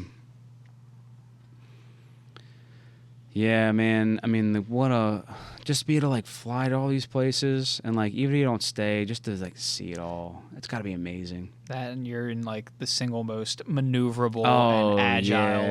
like do whatever the fuck you want airplane. Yeah. Dude, that ultimate power feeling has gotta be. It's got to be something you can't shake. Yeah. Yeah. Especially if you're an F-22 Raptor pilot. Yeah. Those planes do fucking ridiculous shit. Yeah. Yeah, you're walking tall. Sorry, my autism is showing. Yeah, this is your special kind of autism. This is the thing. This is the flavor of autism. It's one of the flavors. Ooh. Have you seen those videos on Instagram? What flavor autism did you Yes. get? Yeah. And it's that chick with like the magnifier. Bless her heart. Yeah. Yeah, my autism is cars. It's drifting cars. It's No, drifting. my autism is drifting. It's, I've got a doing couple burnouts, of flavors. it's drifting. I got a couple of flavors. You know, we've got the fighter jets, but I've got the classic as well. You know, every now and again it flares up, and I've got to watch steam train videos for like a week straight. Yeah, on see, YouTube. you have the I like machines. like oh fuck I fucked that up. Sorry, but yeah, no, you have the like over engineered product kind of. No. But I think so because like steam trains. Engineered. I like things that have been engineered. Over engineered pisses me off. I hate having to deal with German car Yeah, bullshit. I guess I'm not saying it right, but complicated. I like machines. Yeah. You know, when it comes to machines. watches, I want a mechanical watch. Okay, If it's yeah, quartz, yeah. I have zero interest. I want something that I know I'm turning a spring, winding up a spring that turns a bunch of gears, and you know the thing goes tick tick tick tick tick tick. Yeah. Yeah, if I open up the back, I get to watch all the little gears turn. Yeah. I like steam trains because all the moving parts are on the outside. It's perfect for like ADHD. You're just like, Yeah. oh wow, look at it go. Yeah. You know, I love cars. Yeah. Always love cars. Yeah. I've always loved cars. Planes, trains, boats, automobiles. Love it all. Yeah. What's your favorite boat? That's a good question. Like, all right, maybe I'm less on boats. Yeah, maybe I I'm mean- less on boats. I don't. I was like, I'm I very don't sure go, about boats. I don't go OCD on boats, but like, there's a YouTube channel But called, big marine. Don't touch our navy. don't fucking touch our boats. But yeah, there's a YouTube channel called like Ocean Liner Designs or something like that, where they've got like, you know, the history of ocean liners and you know the different evolutions in design, and you know some of the bad ones and design flaws. And I've watched several videos off of that channel. I couldn't. You know, I haven't retained a lot of the information. I couldn't tell you, you know, name off like famous ocean liners other than the SS America that's like docked in Philadelphia, because I see it when I'm driving down 95. Yeah. But, Which is sick. Yeah. Yeah. But, you know, like, I like learning about it. Yeah. but Yeah, see, that's the difference. I like learning about it when it's in front of me. I won't go out of my way to do it, but you do. You do that. When my autism flares up. Yeah, so which is a good transition because you do have a special way of letting your mind work in the way like I had brought up a couple nights ago to you about the new Ford 7.3. Oh yeah. The 7.3, the gas liter. Yeah, the gas one, not the old gas 7.3 engine. IDI. Yeah, 7.3 liter gas, not the old Power Stroke. So like that's been making a lot of noise. It's been making some waves. Yeah, it's been making some waves. Not big waves, but it's been making some waves. Yeah, it is still very new, and it is still a very expensive. That's thing. its biggest issue right now: availability and aftermarket support. But, like the Coyote when it first came out was an expensive engine to build. Now it's one of the more popular engines to mess with. Yeah, still not LS levels, right? So like some of the big time fabricators, YouTube channels, the pioneers, they're getting into it, but it hasn't been certainly won't be a mainstream thing for a while. That's if Ford can not be Ford for a couple of years and let the fucking thing sit on the market. And accumulate a following. Yeah, like continue making the engine so that like eventually we all can use them. Mm-hmm. Like if Ford had done what GM did and just like made LS. Well, if they just taken like the 351 Cleveland or 351 Windsor, modernized it, like Chevy went from the 350 small block to the LS. Yeah, just modernized it slightly and then just left it alone. Yeah, then they could probably be like on par with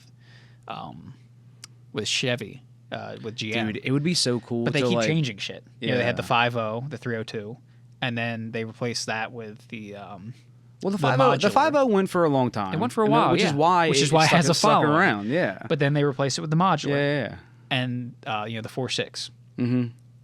And parallel to that, they had the Triton family, the 5.4. Right. Yeah. And I think there was a 5.8 version and a couple other versions, as well as the V10. Mm-hmm.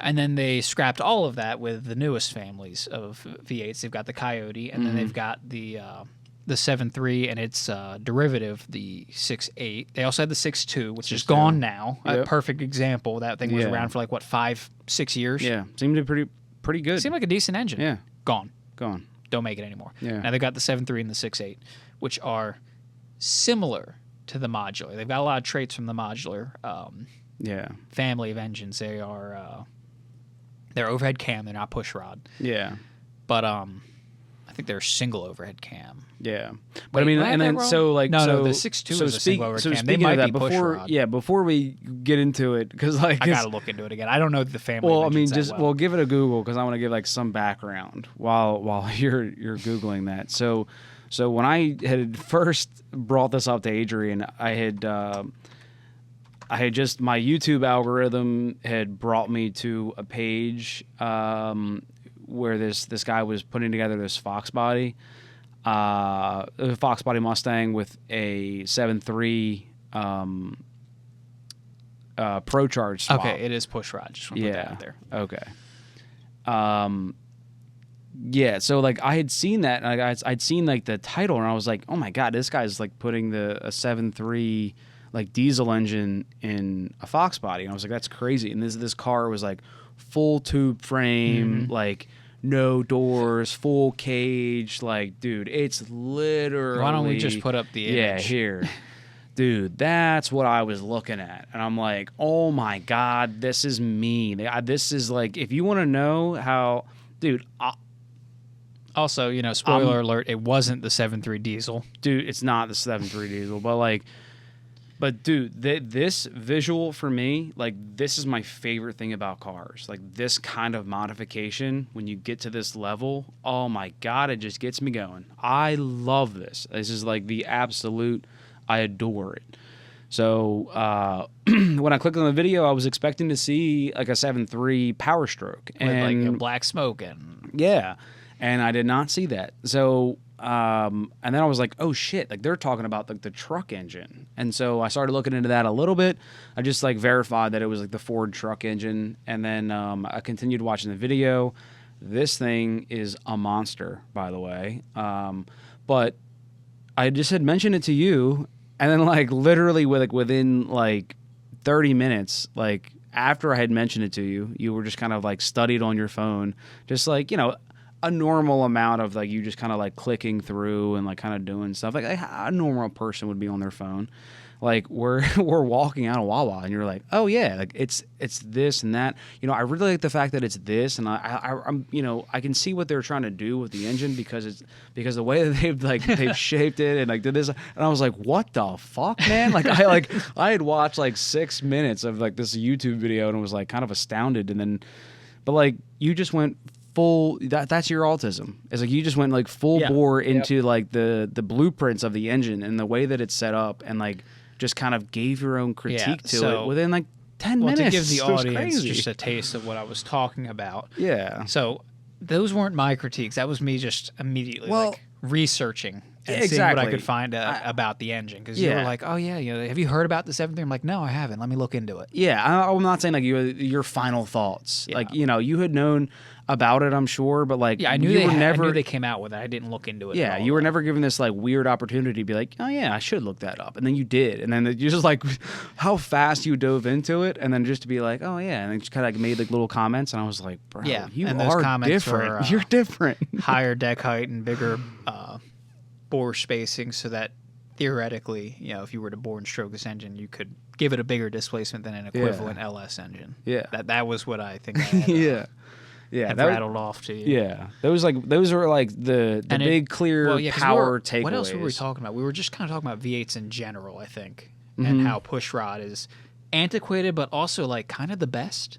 Yeah, because it's really compact. Like and again, one of the it makes the engine itself smaller. Yeah, you know, it might not be like dimensions are smaller, but you can have huge displacement in a really small package. Yeah, like you put an LS next to a 2J, and they're like about the same size, but the 2J's 3 liters and the LS is 6.6. Yeah, it's crazy. Yeah, and they weigh nothing. And like clearly they're not the same size. But what you mean is that like because like obviously like the 2J is gonna be longer, but you mean like the LS literally like the amount of like area it takes up is like technically the same square footage. Well, I mean with the turbo strapped on the side of the 2J, the 2J is like just as wide as the LS, and it's off center, so it's.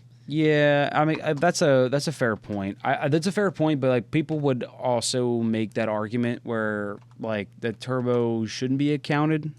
Yeah, because although it comes with the exactly. It's like it comes with it, but yeah, now that's funny. That's fucking funny. I'm gonna pull that up. Yeah. So can you make that bigger because that doesn't look very big? That's a Mazda. It's a Mazda Speed turbo thing. Well, last time we tried. No. That's that looks like a Mazda Miata. Oh, I hate that. There we go. Yeah, that looks like. Maybe that is. That's a Mazda 4-cylinder. It's not even it turbo. It looks like it says turbo. Yeah, it's got a turbo on it. I can see the wastegate. Yeah, so that's a Mazda Speed, like from the Mazda Speed Miata. I was gonna say it looks like a Miata engine, but I didn't know they ever came turbo. The NB. When they got rid of the pop-ups? Really? Yeah. They came turbo? Yes. I never knew that. I thought like they... Well, there's the engine. Well, ta-da!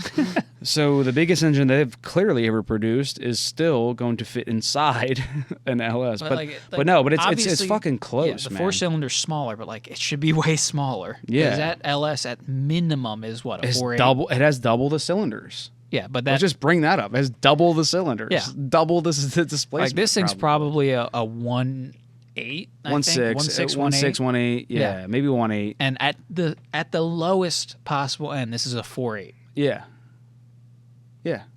Or I mean, I guess it could be a 5.3.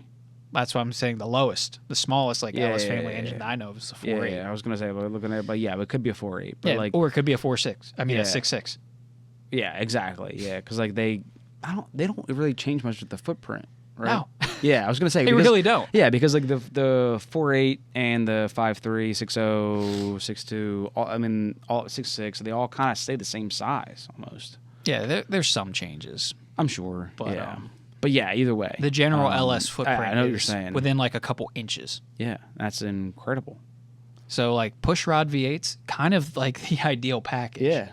And most of them don't rev, but you can build them to rev. Yeah. Like we've seen videos of LS engines hitting 8,000 plus RPM, and God, they sound Dude, so good. amazing. And what are they? The equal length headers that they have for like the LS motors that are like creating.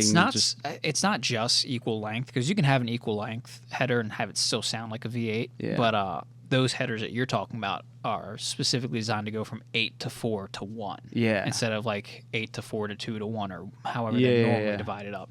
And doing that kind of mimics the exhaust impulse of a flat plane crank V8, which makes it sound not LS. Like Formula One, like exotic, Ferrari European V8. Yeah. 841 headers. In fact, let's just pull that up. That's on. Because I'd love to see just an image. I remember when I first sent that to you, you were just like, what? Yeah. I know, and what was crazy too is like, you know, it's crazy how like the internet will just like push things towards you, and it's wild that I had never heard of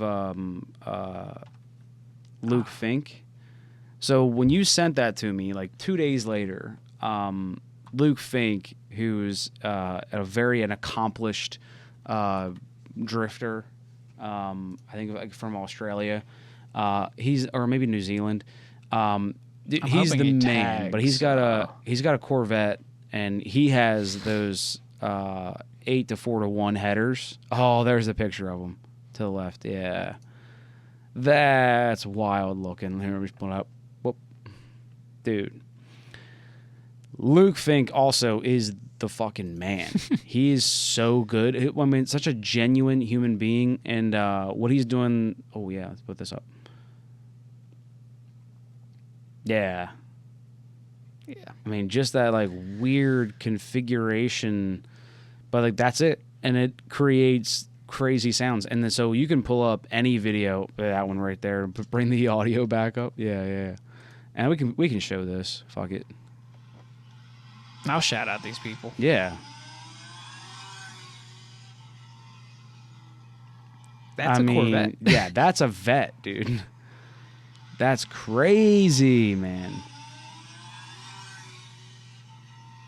Oh, it's so good. It's so good, man. It's unique. Yeah. It's very different. Yeah, I love it. And so he runs those headers on his car. Mm-hmm. And I mean, man, like just to hear that car moving, bouncing off the limiter. Yeah, like drifting and like doing its thing. It is dude, it's just it's so amazing. Yeah. But and while we're on Luke Fink, I mean, he's the man. Like he's done so much for the drifting community, and within like just setting up events and like managing events and just doing stuff in the drifting community, he's got a gigantic impact. And even above that, like he's just like the best guy. Oh, that one to the far right, right next to your mouse. Yeah, I know. Yeah, I just wanna make sure fuck yeah. Audio we're getting is gonna be not music, but oh, that's so good.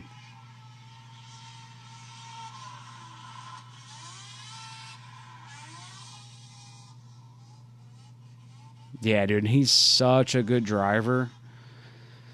Like you can just I mean, like, so many people make it around track, even as like a professional driver, and like just to like watch him drive, like, especially from the cockpit, and just like see the line that he takes. I just like that's a guy. That's a guy that like. That's a guy we can all simp for. Yes, dude, for sure. Yeah, whatever you want to call it, I'll simp for him. I don't care. But yeah, no, he's the best, and. You know, and I've seen him run English Town. Oh, yes. Yeah, that's him. Yep. Oh, it's so good. Oh, it's so good. But real quick, this the guy who's making these headers, Concept 841 headers. Pull it up. Yeah, these guys right here. First of all, shout out for just like coming up with an amazing concept. Mm-hmm. I've always like wondered what you can do with exhaust, because like we've talked about it before, where Subarus, the only reason they have that Boxer rumble is because they have unequal length headers. You know, Wes put unequal length headers on my CRV that I sold him, and now it sounds like a Subaru. So you can do a lot with exhaust. Kudos to this guy for actually fucking doing it. Yeah. But just something else I want to kind of make aware with our very limited outreach, but I feel like it's kind of responsible to do. Yeah. There's another company selling these. Okay. Solaritech. Okay. Right here. Originally, this guy partnered with them. You know, it was his idea. He was going to do the engineering and design, and they were going to produce it. They ended up fucking him, trying to steal the whole thing, make it theirs. They're also selling them, Yeah. but they are not the original. They are trying to rip this guy off. So if you have a Corvette and you want your Corvette to sound like a Ferrari and you want to buy these headers, buy it from the original guy. Concept 841 headers. Buy it from him. If you see the Solaritech ones, don't buy it.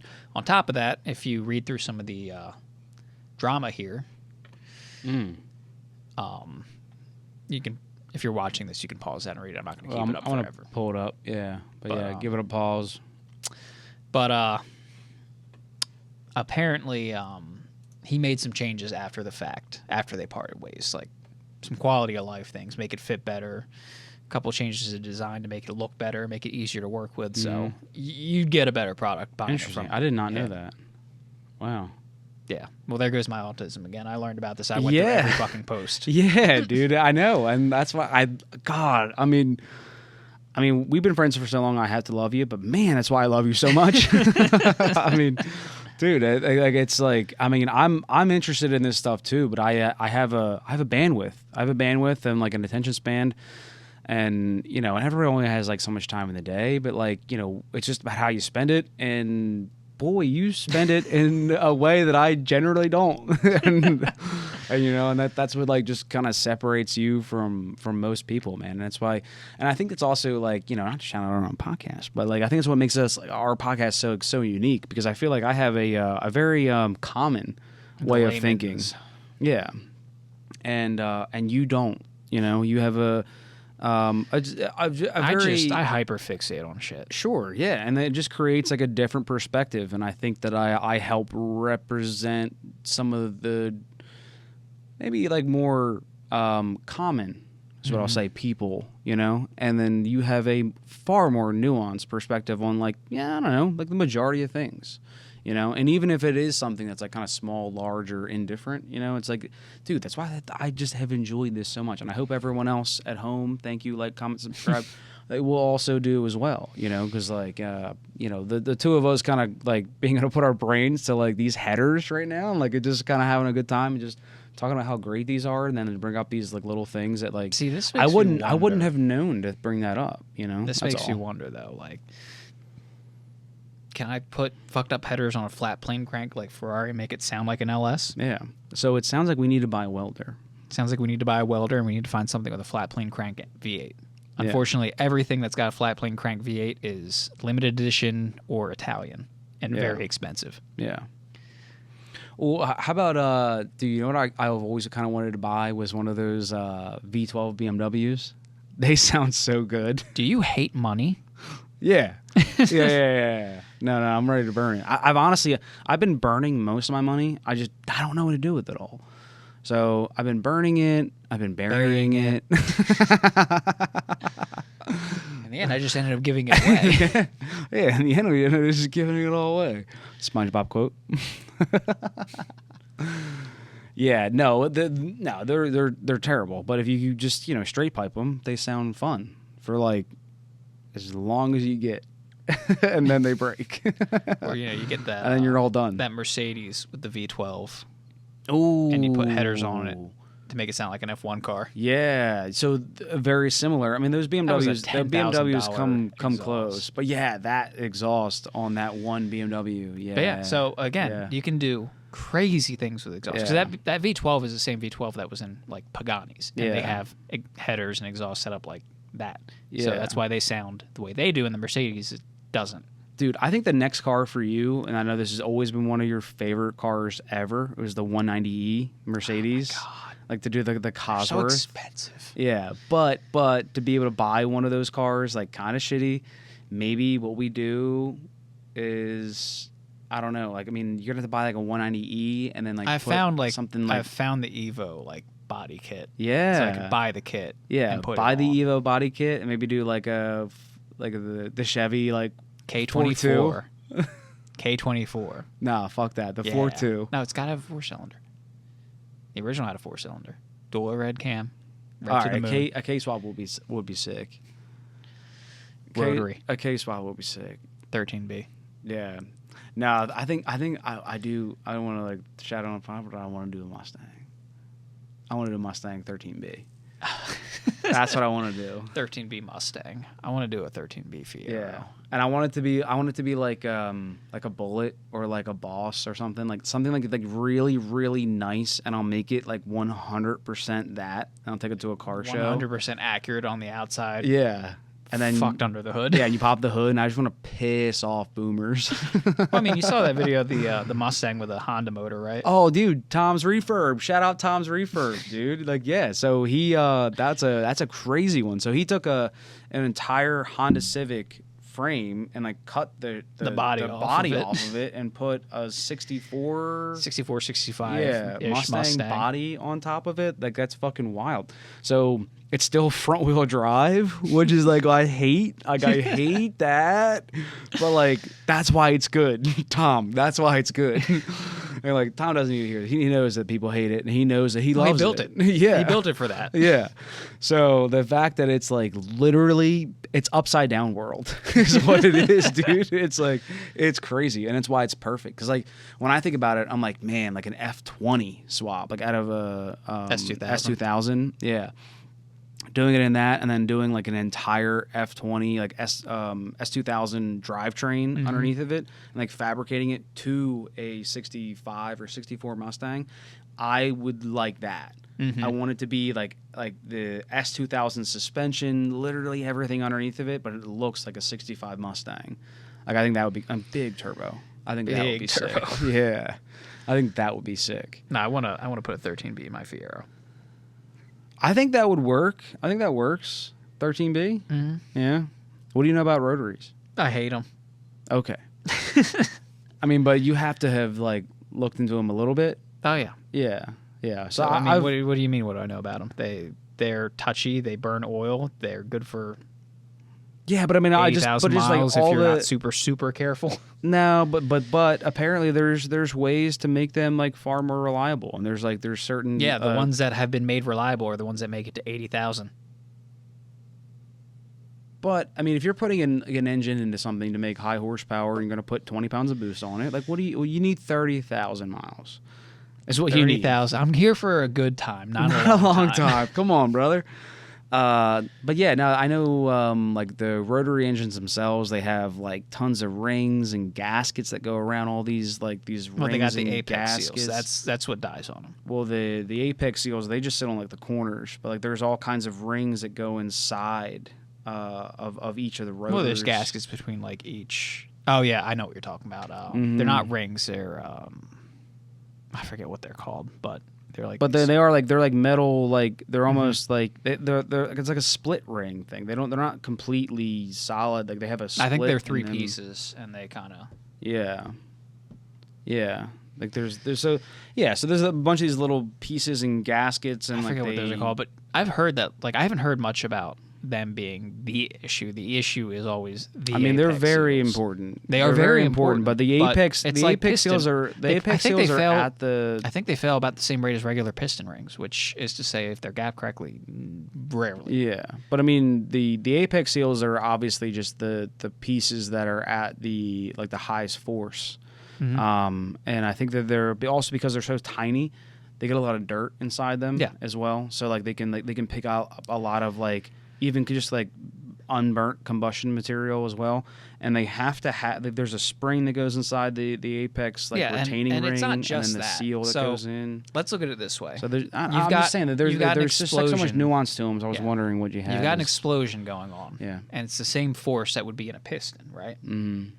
Except on a piston, you've got a ring that big to kind of take that force. On a rotor, you've got like an axial thrust is what you're talking about. Well, I'm just talking about like the force of the explosion, trying to get around it, pushing against it, pushing the piston. Yeah, down. so that's what I'm like. These rings that go around it is like where like the like axial thrust is between like the two rotors. Like a 13B only has two. Well, I'm talking about so the like, apex seals on a rotor. Oh, okay, just the apex. Yeah, so you've got seals. your combustion happening in the combustion chamber. Yeah, And you've got a ring that big around the perimeter or the circumference of the piston to take that force and to like seal it. No. So the apex seals are just the ones on the corner. They're the three corners. Yes. That's what I'm talking about. Yeah. Those are the highest point failure. Again. Yeah. Explosion happening. It's trying to it's pushing the piston. Obviously, it's also trying to go around. That's why you have the rings to seal it. Mm-hmm. You've got a ring that big. You got that much area to contain and like, take the force of that. On a rotor, when it explodes and tries to push sideways, you've got the apex seal that's this big. Well, that big. Not even. Dude, they're tiny. Well, I'm talking about the length. Yeah, the rotors are about that thick. Yeah, but the seal itself isn't like it goes the width of the rotor. I don't think so. Yes, it does. Pull it up. Possibly.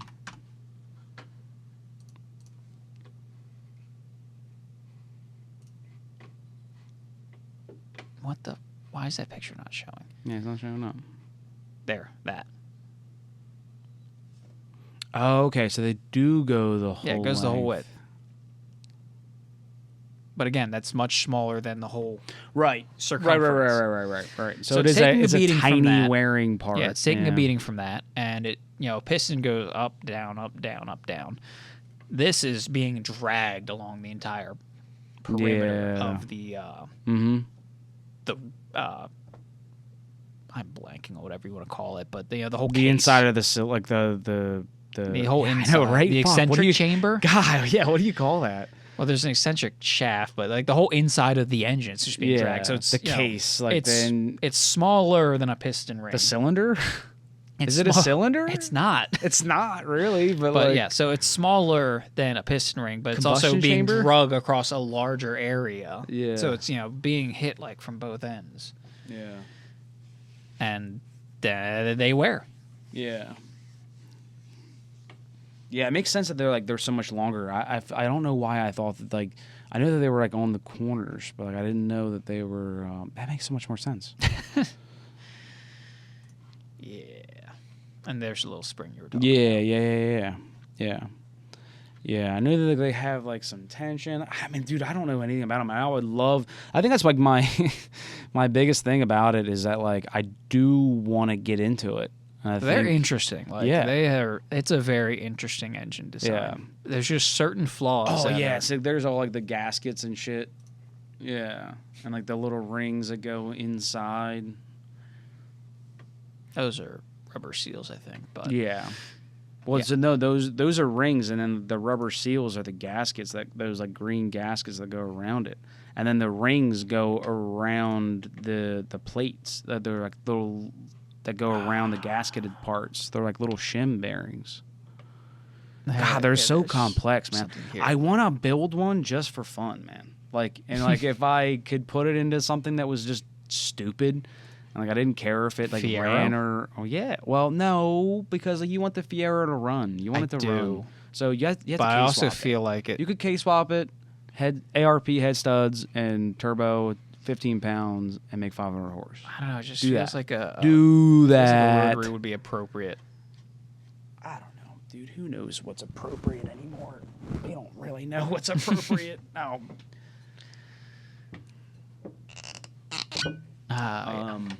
But yeah, rotaries are fun. Or have you seen the or inverse rotary? Maybe the rotaries are a nightmare, and I'm full of shit, and I have no idea what I'm talking about. Have you seen the inverse rotary? No. What is that? It's the same concept, but the chamber is triangular and the rotor is this weird oval shape. Ooh. Supposedly, it fixes the issues of a rotary. Where do they use this? It's a single company called Liquid Piston that's developing it. Yeah, see, it's the opposite of a rotary. Interesting. I wish this picture was actually more than 5 whole pixels, but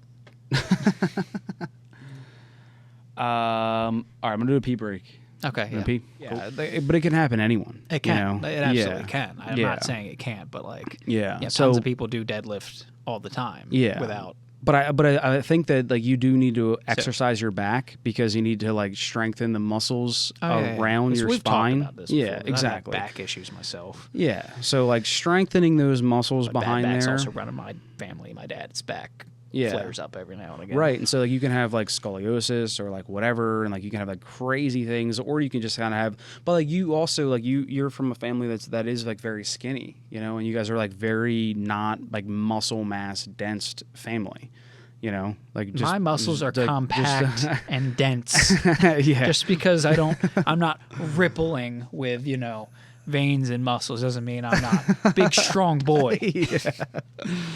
Yeah, but no, I know but- exactly what you're talking about. Yeah, yeah. So it is important to have a little bit of muscle that just kind of helps keep your bones and all the tissue together. So Keep everything but- aligned. Yeah, exactly. But deadlifting is counterintuitive. It's the other end of the spectrum, and I don't think it's worth anyone doing it. It's a great workout, but like Do some trunk lifts. and like you can do deadlifts with like small dumbbells where like you're able to manipulate them a little bit better with your hands to where like you keep the center You of keep it in line. gravity. Yeah, Because instead of one solid bar in front of you pulling you forward, Yes. you can have them to your side. yeah, which again like you can do a safe deadlift. The safe deadlifts exist, but you have to maintain absolute form all the time. And for a normal human being who works and does this and has a drink and maybe doesn't isn't always in have, best condition when they're going to go do deadlifts. Doesn't have a coach watching them. Yeah, exactly. And that's huge. That is Well, huge. that's why you're supposed to yeah. record it. Mm-hmm. Just don't do it in a public Yeah. gym. And Yeah, yeah, then just accuse everyone of being creeps if they Yeah. happen to look over at what the fuck you're doing with a camera in front of you. Right. Or you can just film yourself doing a bad deadlift and fuck up your back. Yeah. So it doesn't always work, but yeah, I don't know. So Enough exercise. enough. So Now onto a different kind of muscle. Yeah. American muscle. yeah. So we got distracted by rotaries, but where we were actually going now that we're back from the pee break was the 7.3, the Godzilla motor. This is the gasoline engine, not to be confused with the The 7.3 Ford, Power Stroke diesel. So this is Ford's new gasoline truck engine that they've been using. So it's a little expensive. It's definitely new. I think we saw a crate engine from Ford is $8,500. Yeah. So it's a little steep if you want to just pop an engine in that's going to produce some power. But I mean, off the rip, was it like 450? 475, I think. Yeah. 475 horsepower or something like that. Yeah. And So 4 something torque. yeah, so it does pretty good out of the box. Obviously, I mean it's a very large displacement engine, so And it does only well. Slightly bigger than an LS. Yeah. Because it is a pushrod V8. Yeah. So its overall footprint is pretty good. It's a smaller engine, so it fits into a lot of things. So with looking into this, I stumbled upon it in a YouTube rabbit hole, and I found a few people that were putting them into Fox bodies. I found one in particular that I really liked. It was CWI Performance, I believe, is the CWI Performance. yeah. So they have one in a Fox body that has got a full tube, front and rear tube, totally sectioned out, full roll cage, gusseted. It's beautiful. Check it out. I mean, my God. I mean, I think we started out with this other picture as well, but yeah, it's a beaut. So I think it might have been the thumbnail, but yeah, man. I mean, this is a unit. So this one's Pro Charged. I don't know what else they have done to it. Obviously, that intake manifold does not look factory. So they've got a few things going on with it, but dude, this thing was at like 3,000 RPM. 3,000 RPM, yeah. I think it was making like 6 and some change. 600 foot-pounds of torque at like half throttle, and it's spinning on the dyno. Yeah. So like this video was fun to watch, but they couldn't even like finish dynoing the car because it was just losing grip. And these are not small tires. I cannot say what tire or what size tire they have. I forget, but I mean, dude, like they were getting it. I mean, what a beautiful fucking machine. It's a good YouTube video to watch. So if you're watching, pause it, go watch this. Way cooler than our podcast. Go watch this shit, dude. This is so sick, man. So shout out to those guys because it was really fun. And there's a lot of people that are out right now that have some bigger channels that are exploring the 7.3, the Godzilla. It's a new engine. Yeah, so it's new. It's fun, and it's cool to see. It doesn't this have power. the ubiquitous support that an LS does. Not yet. No. And again, if Ford can just leave it well enough alone for long enough, it will. Yeah. So this is a tough engine to put into a race car when you're on a budget because parts are not in stock. One guy who like said that he's like built these and built LSs. Kind of put it best. If you're going for high horsepower, you're going to spend money anyway. Yeah, that's true. Yeah, I mean, you are going to spend a lot of money, but but if you break something at the track with an LS, someone probably has it. Has the parts. Yeah, but I mean, even somebody at the track probably has it, and maybe even somebody like nearby, like an AutoZone or a Pep Boys, and like we've always heard the stories of like somebody having like a Pep Boys having a fully assembled head for an LS engine, that you could get back onto the track. But man, I love seeing this innovation and this like these people who are just like kind of pushing the limits of like these brand new engines and like this is what it takes. Looking for the limits on the 7.3. Yeah, for sure. But I mean, just breaking ground, on doing new engine swaps. It's always so much fun, man. Because this is like, like 10 years from now, someone's gonna look at this video and be like, dude, I'm gonna do that, Because like we all do that. We all go back and we find videos of like. Like someone, even if they're doing like a KAT for a 240 or like there's an SR that's set up a certain way or like they JZ swapped something, you always go back and find these videos and it's crazy to see pioneer. Them. Yeah, it's crazy to look back like 10 years later and be like, man, like this was crazy at the time. Like now it's kind of normal. We're just kind of checking back for some basic info, but at the time, like dude, that video was big. If you wait long enough, it starts coming around to being crazy again. Yeah. Perfect example is the SR20. No, my car. The SR20 is an expensive swap now. It's an exotic swap. Yeah, but that's not what I'm getting at. Yeah. My car. Yeah. The nailhead. Yeah. Like nowadays, no one does shit with those. If you want to do anything with it, like you're searching for like some random old head who figured out how to use a forum and is posting about like what he did back in the day. But back in the day, the nailhead was like one of the popular engines for swapping for drag races and shit for hot rodding. Like it was one of the engines to go to. Yeah. Because this is before like the Chevy 350 existed and all that. Yeah. So what kind of what cars had that the nailhead originally? Yeah. It was a Buick only engine. Oh, okay. Then I think in the late 60s and 70s, I ended up in some GMC trucks under the name the Torque Master or something like that. Yeah. But they used to rip those out of the old Buicks and pop them in like old T-buckets and whatnot, and use them for drag racing. Yeah. So again, what's the appeal behind that? What do you think like the reason for at the time? at the time, like what was like the they were available and they made good power. So if you had like an old Model T or Model A that originally had like the 4-cylinder, or maybe it had been swapped for a flathead V8, this is the new thing. It's like, oh yeah, there are tons of these things lying around. Interesting. I mean, yeah, because at the time, like Buick was far bigger than it is now. And the U.S. government saw something worthwhile in them. They used them for the starters for the SR-71 Blackbird. Oh shit, that's right. Like the Buick engines. Yeah, they would were put them on literally a table, a starter. hook them up to the jet engine on the SR-71, and use those nailheads to get that thing fucking spinning. Yeah, that's crazy, dude. So there was something to them. Yeah. But they don't breathe well. Yeah. So one of the hot rod hacks was to actually reverse the flow of the heads, have like a front-mounted supercharger that pushed air into the exhaust ports and exhaust it out of the intake, right out of the center, make it a hot V. But yeah, they used to be like a relatively common swap, and then the Chevy 350 came out, much like the LS eventually replaced that. And they just fell out of favor, and now no one knows shit about them, and no one knows how to like really build them like they did back in the day. You'll find the occasional old head that knows what they're doing, but like I can't just roll up to any random old even like a vintage car shop and be like, hey, I want to make 400 horsepower. Yeah. And they're gonna be like, well, we might be able to find an intake manifold on eBay in like 6 months. Yeah. Yeah, and that's crazy. I mean, I feel like, if there's not like a push for it, then it just dies, and like, to what we were saying, I think on the podcast before the pee break, we were talking about just the fact that like, the LS engine had such a long standing that it gave room for all of this like breeding for aftermarket support, where like Ford just keeps changing it up. Yeah.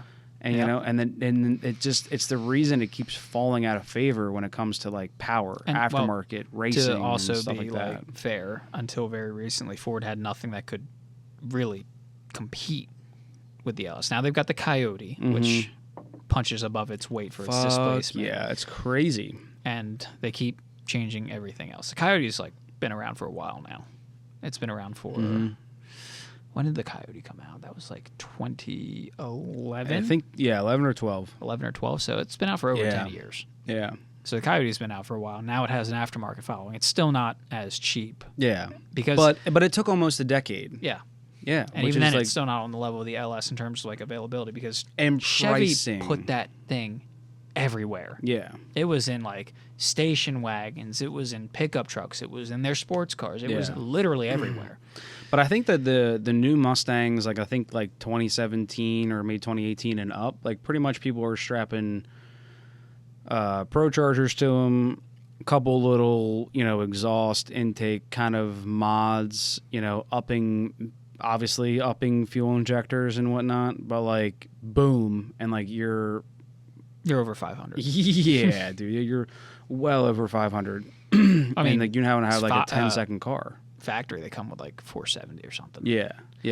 But yeah, the Coyote's in the Mustang and the F-150, and that's it. Yeah, because I think that's what I was seeing with like, speaking of the F-150, is that like there's people that were taking these like 2-door short bed F-150s and like putting Pro Chargers on them, pretty much like stock, just upgrading the fuel systems, and like now you have this all-wheel drive. There's a like 8-second fucking pickup truck. There's a list of cars you don't fuck with: Hondas with laptops, Corvettes that make sneezy noises, and short bed single cab pickup trucks. Yeah, F-150s specifically. Especially. Yeah, if you see an F-150 with the exhaust cut on the fender, don't fuck with that. Especially if it's a short bed single cab. Yeah, short bed single cab, don't fuck with that thing, dude.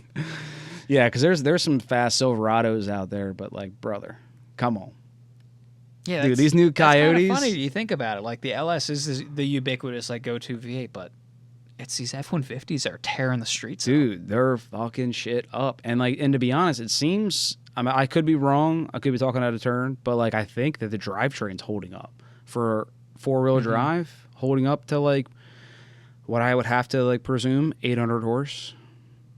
Somewhere 20 pounds, there, 20 pounds of boost. These fellas that are out there, they're slanging. It's pretty crazy. It's such a crazy time to be alive, bro. It's crazy how like good Ford can be and how awful they can be. Yeah. I just saw something else today that like really makes my head spin, honestly. Yeah. It's an F-150 with a 6.7 Power Stroke, I want to say. And it's one of those videos where like a mechanic who's like showing what he's going through. And it was throwing a code for a cam crank correlation kind of thing, timings out. So he lifts the fucking cab off the truck, pulls all the shit off the front of it, pulls the timing cover off, and he's got the gears like right there, and he's got the timing marks, and they're aligned. And he's like, okay, so you'd see that and you think it's good. But if you go and you put it like a dial indicator on the top of the piston through the injector hole, and you find top dead center, and you look, we're actually a tooth and a half off, because the engineers at Ford didn't put a keyway on the crank gear. It's just a press fit, and it spun. Yeah. Dude. Yeah. So he had to get it lined to top dead center using a fucking dial indicator on the number 1 piston. Take a puller and pull the fucking crank gear off. Put it in the oven, heat it up to like 225, get it to the right temperature with a laser aligner on there, turn everything into time, and then put that gear back on. And then he TIG welded it so it would never do that again. TIG welded it. I love it. Holy So yeah, shit. on one hand, Ford's got the Coyote and like now this new awesome like 7.3 Godzilla. On the other hand, they're making it a pain in the ass to time their engines with the timing chains, like with the was it the 2.7 V6? But They've got rubber belts for the balance shaft and the oil pump that goes into the oil pan of the engine, a fucking rubber belt. Yeah. On their 3-cylinder. Yeah. EcoBoost engine, 3-cylinder, 4-cylinder, or 3-cylinder, just like regular economy engine. Yeah. And then they've got these press fit gears with no keyway that slip. Yeah. So I mean, I hate to tell somebody like, hey, if you have a 6.7, just weld that. if it's running good now, just throw a bead onto your Just fucking tack it in crank. a couple spots. Yeah, to the pulley, but like at the same time, like, This is like a major oversight. yeah, dude. Like, and there's times where you need to pull that crank pulley off. Well, it's not the pulley. It's the timing gear behind the timing cover. Oh, okay. So like the okay. So you got the snout of the crankshaft coming out, then you got the timing gear that's a tight press fit. Yeah, that's and then the cover goes on and the pulley. so. Oh, okay. And the pulley probably has a Yeah, keyway. yeah. But that gear does not. Yeah. Okay, so you have to weld the gear. Yeah, To you the have to weld crankshaft. gear onto the crankshaft. Yeah. Okay. Yeah, so that makes more sense, and as long as you can do it like safely with that cover off without like getting slag or anything into the pan. Yeah. Well, that's what an oil filter's for. Hey, yo. I like the way you think, but like longevity Didn't I tell wise, you- it's a good thing to Isn't bring that what up. I told you when you were telling me that you found like paint flakes under your valve cover? I'm like, well, that's what the oil filter's for. Well, yeah, no. So I mean, I'm joking, of course, but yeah. So I mean, dude. So paint can't be good for. So I know, like when I had talked to you about it, like I know I had mentioned, I was like, dude, when people have something sandblasted, like that's when it gets really bad.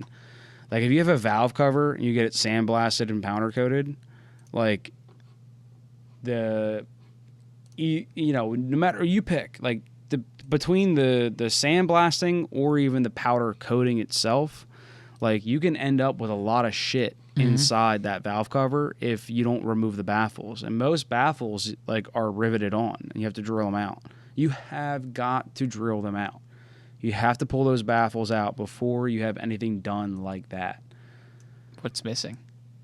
So this is Okay, so I was wrong about the pulley going in front of it because it Okay. just ends right there, but yeah. there's timing marks lined up. But there's nothing here where it goes onto the shaft. And so people are just welding where that The rusty one video, crank the one part video I is. watched, he just put like 4 beads of weld like right there. Yeah, there you go.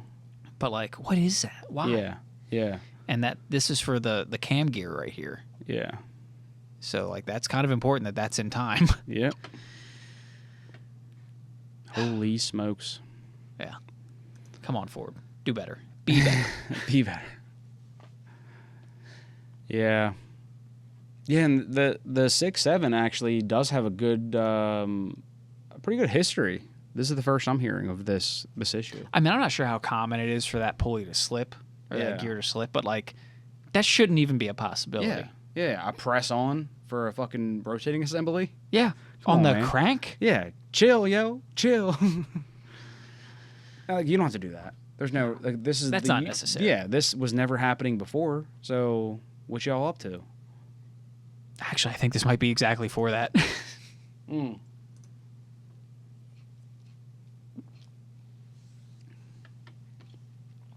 Yeah. Yeah, dude, I think I'm totally done with diesels. Okay, hang on. Let me back up. I never started with diesels, but like my dreams for diesels are. Oh yeah. There's the fix. Can you remember how to zoom? Yeah. Yep. There you go. Dude, that's a good looking weld. It's a good TIG. Yep. Oh yeah, and there you go. And he just did it in like 4 spots. Yeah. Because that's true. You wouldn't need to like fucking do the whole thing, but like you put a good like 2-inch bead. Yeah, you just welded on all 4 corners. to that. Or like maybe an inch bead on all 4 corners. Yeah, dude, you're good to go. That's beautiful. Good welds. Good for him. Well, you heard it here first, folks. All 12 of you. All 12. Yeah. We appreciate you enough. And I didn't even for all search problems. And I just for all, searched 467 timing gears. Yeah, and for all 12 of you, please like, comment, subscribe. Just saying. Really helps us. And comment below. Just like say hi and call us stupid. Maybe it's call fine. us stupid and maybe. But yeah, just say hi. If you're a Ford say engineer, tell me how I'm wrong and that this isn't possibly an issue, even though I've seen, hey, look, another one, 6.7 spun crank gear. Yeah, and for fuck's sake, just tell us that you like it or you don't, and we can start making content for better or worse stuff. Whatever you do like, we'll just make the opposite. Just let us know. Pretty simple. So, hey man, I don't know if we have anything else to cover. This could be the end of our podcast. Forever. What else do you got? We talked about Red Bull. We'll never end this 7.3s. podcast. This will be always. I think we covered most of what we wanted to. I mean, we had some bullshit to bring up, but I think we're doing. But we're coming up on we're coming up on some 3 breaks, hours. But yeah. All right, man. Adrian, this was fun. Always. Can I get a cheers? Oh, you can. I still have Bring a it. little bit of whiskey. Bring it the fuck in, brother. Thank you so much. It's been so much fun, man. It's always fun. And again, I just said it, but thank you if you guys have made it even this far. Please like, comment, subscribe. It's a big deal. Honestly, it does really help push us into a new algorithm. I know we hate it. We're here just to just kind of entertain, and we don't need it to be big, but it helps. So Hey, man, look, I'm trying to retire, all right? yeah. So help us retire. Come on. Let us know if you like the merch. It's merchy. Oh yeah, that's we're how you merch model it. season. Yeah, we're merch season. Dude, check out this wag. I got a CDL. Boom, baby. That big bag. That big bag. How that looking? Yeah. So look, if you like the merch, I tried real hard on some of this stuff. I was very drunk when I made it. Yeah, no, Adrian and I did a lot of work to get this to where it was. So if you like it, let me know. Just hit us in the inbox. We'll get you a T-shirt. We like to just kind of spread it around. We're not making money off it. We just kind of want to spread the good word of the Lord of the LRP podcast. We're gonna take it down a weird direction. Yeah, it's the gospel here. No, dude. So yeah, we have some merch. We're not putting it out there, but if anybody sees us wearing it and you're interested, to hit us up. So I've worn a couple of shirts actually on the podcast without saying anything. Yeah. We definitely have. There. I've just been wearing merch. So let me know. If you made it this far, but please like, comment, subscribe. Thank you so much. This has been another episode. LRP podcast. We're having fun. We've been drinking and having fun. It's almost convincing when you say it that way. Yeah. Right? Yeah. It's been fun. Okay. Until next time. Bye. This is probably just going to be uploaded as a bunch of random clips that have nothing to do with the main podcast. Yeah. But we started talking about the Olympics again, and I want to get a couple of things out because we were fucking cooking. Yeah. Power walking seems to be a controversial topic. Yeah. So power walking has sparked a little tiff in the comment section. So I wanted to just kind of reiterate, retouch on some new questions and some concerns on the power walking in the Olympics. Yes. So it's hard. That's never been in contention here. Yeah. It shouldn't be a sport. Yeah. It's stupid. Yeah. Yeah. There are tons of things that are hard. You had a good list of things. Yeah. So I have a few lists. So like one of the things I was thinking about that was hard to do was crocheting. And you know, amongst that list, I also found that I don't know, waterboarding was hard. Being waterboarded, Yeah, not wakeboarding or, you know, the fun like thing you do at the beach, but like being strapped to a table with a cloth over your face and water poured over you. Yeah. That's so hard. if you were waterboarded, that's a hard thing to do. So maybe we should just put being waterboarded. Who can last the longest of being waterboarded? Because you know what? That's really hard. And so like I would like to see that as an Olympic sport. If we can have power walking in the Olympics, then why not waterboarding? I'm not saying that we should have Flat waterboarding. top roofing, as you said. Yeah. So exactly. Yeah. So I'm not saying that waterboarding should be an Olympic sport. And we're not saying that power walking isn't fucking hard. Yeah, but what we're saying is neither of them need to be a fucking sport. so yeah, like flat roofing. I mean, making skyscrapers, you know, making a tire. Changing oil on a Chevy Equinox. Yeah, without being burned. Like Chevy. Yeah, Chevy. So there's a lot of things that are hard, but like that doesn't mean that they have to be a sport. Like it's like things can just be hard to do. So like the thing with power walking that I hate the most is that it's literally not running. So it's imagine. So this is the example that I use was imagine me saying that like you have to run. No, not that. It was the breakdancing. Oh, that's the best. Yeah. So breakdancing is in the Olympics. And R.I.P. now it's no longer in the Olympics. Yeah, because it is also falling into that category of being unlegitimate. It's hard, but it's not a sport. It is a subjective, competitive thing. But it is not an Olympic sport. What was it you said? You said, okay, power walking in the Olympics. I'll let you have it. So imagine that we have breakdancing in the Olympics, which we did. But imagine that breakdancing stays in the Olympics. So we have breakdancing in the Olympics, and then someone decides, oh, okay, well now let's try breakdancing, but you have to breakdance less. Like that's what power walking is to the marathon, to running, to just running all together. Like it's like you can just run. Let's like, have skiing, but you get one ski and you can't exceed 35 miles an hour. Yeah. Like how are you going to like take one sport, which is running, and then reduce it to power walking, and then call it a sport? And they all cheat anyway. But if you slow-mo any bit of footage from the power walking, everyone has both feet off the ground at some point. Yeah. Everyone. Yeah. I mean, like, how are you going to get any kind of pace? I mean, like, you'd be probably better off running. Yeah. Weird, huh? Yeah. They should probably make an Olympic sport and to go about back, that. because I know we're going to catch flack about like the thing I said. We're like, oh, let's try skiing with one ski but less. And I'm not talking about snowboarding. That's different. But like, you know, people might sit there and go, oh, well, that would be, you know, challenging, and you know, it's different because, you know, you're just purposely handicapping. So that's what power walking is. Yeah. It's literally putting a handicap on people who can't run.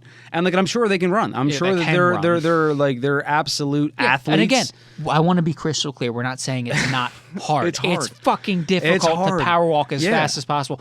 But again, that's not the point. The point is just because it's hard doesn't mean it needs to be an Olympic sport. And like not only a sport. Look, if you want to be on like NBC in the middle of the day on a Sunday and like have a power walking competition that goes on, have fun. But like, how dare you trump over the Olympics? Like the Olympics goes for long enough. God forbid that we fuck this up anymore. Like, are we that short on like actual sports and like competitions that we need to fill time? Yeah, to be honest, I could probably blow through some of the track meets that they go through too. Like, there's probably too many track meets, but at the same time, like, you know, at least those on those like these track meets, those are people pushing themselves to the absolute limit without limiting themselves for arbitrary rules. Yeah, that's the point of the Olympics. Yeah, the absolute limit of what the human body is capable of. Yeah, 100%. And the track meets, the only thing I could like stipulate is like they just keep putting obstacles out there, like fucking just like. It's a bit more nuanced than that, but yeah, but like just let them run. Like I don't know, dude. Like I just when it as to me, as a person who does work out and has done Olympic weightlifting, I have you always haven't competed in the Olympics. No. Yeah. No. I've never competed in the Olympics. But you've done the same like reps that they do in the Olympics. Yeah, I have done Olympic workouts, and but I hold those things coveted because they're Olympic. So like when I do those things, like a deadlift, which refer to the podcast. I don't endorse those, but when you refer to those and because even those deadlifts are so crazy dangerous, which is why deadlifting should be in the Olympics. It's fucking sport. dangerous, and it requires all kinds of form and perfection. Mm-hmm. It's difficult, and it is an Olympic and you're not lift. arbitrarily limiting yourself. Yeah, exactly. How you're giving everything you have. The power walking equivalent of like an Olympic deadlift is how well can you lift 100 pounds? Yeah. Yeah. No one wants that. Yeah. No, we do not need you to show us how you. Yeah. So the deadlift itself is a maximum. Is a maximum. It is and honestly, it's an art form. I'll go as crazy to say that because it does require. Well, you just have an extreme appreciation for it since you hurt yourself doing one. Yeah, and it takes hurting yourself doing one to appreciate what it takes to actually perform that move. Yeah, that feat. Yeah, that move. And to no do that. one's sitting there going man, the perfect form for power walking. Yeah. No. You mean not running? You mean like the people? Yeah. You mean the people who suck at doing marathons? They're power walking through their fucking marathon? Again, I'm sure these people, when it comes to power walking or even running, because I'm not fucking in shape. Yeah. Can absolutely run laps around me. I'm still going to make fun of you for making your specialty power walking. Yeah. Yeah. And I've never Where's the Olympic hobby horsing? Don't get me started. But I have also never run a marathon, and I've never power walked, and never done either of these things professionally. And I don't give a fuck. Just not professionally. Honestly, to be honest, I have power walked. I've had to move through space kind of quickly to the point where I thought it wasn't quite necessary to run. But I thought that maybe if I could walk a little faster, that I would enhance my chances of being on time somewhere. So maybe this is where people are like, you know what? He's right. This is hard. I've been late for flights. Why don't we have since it's all based on arbitrary shit? Why don't we have Olympic light jogging?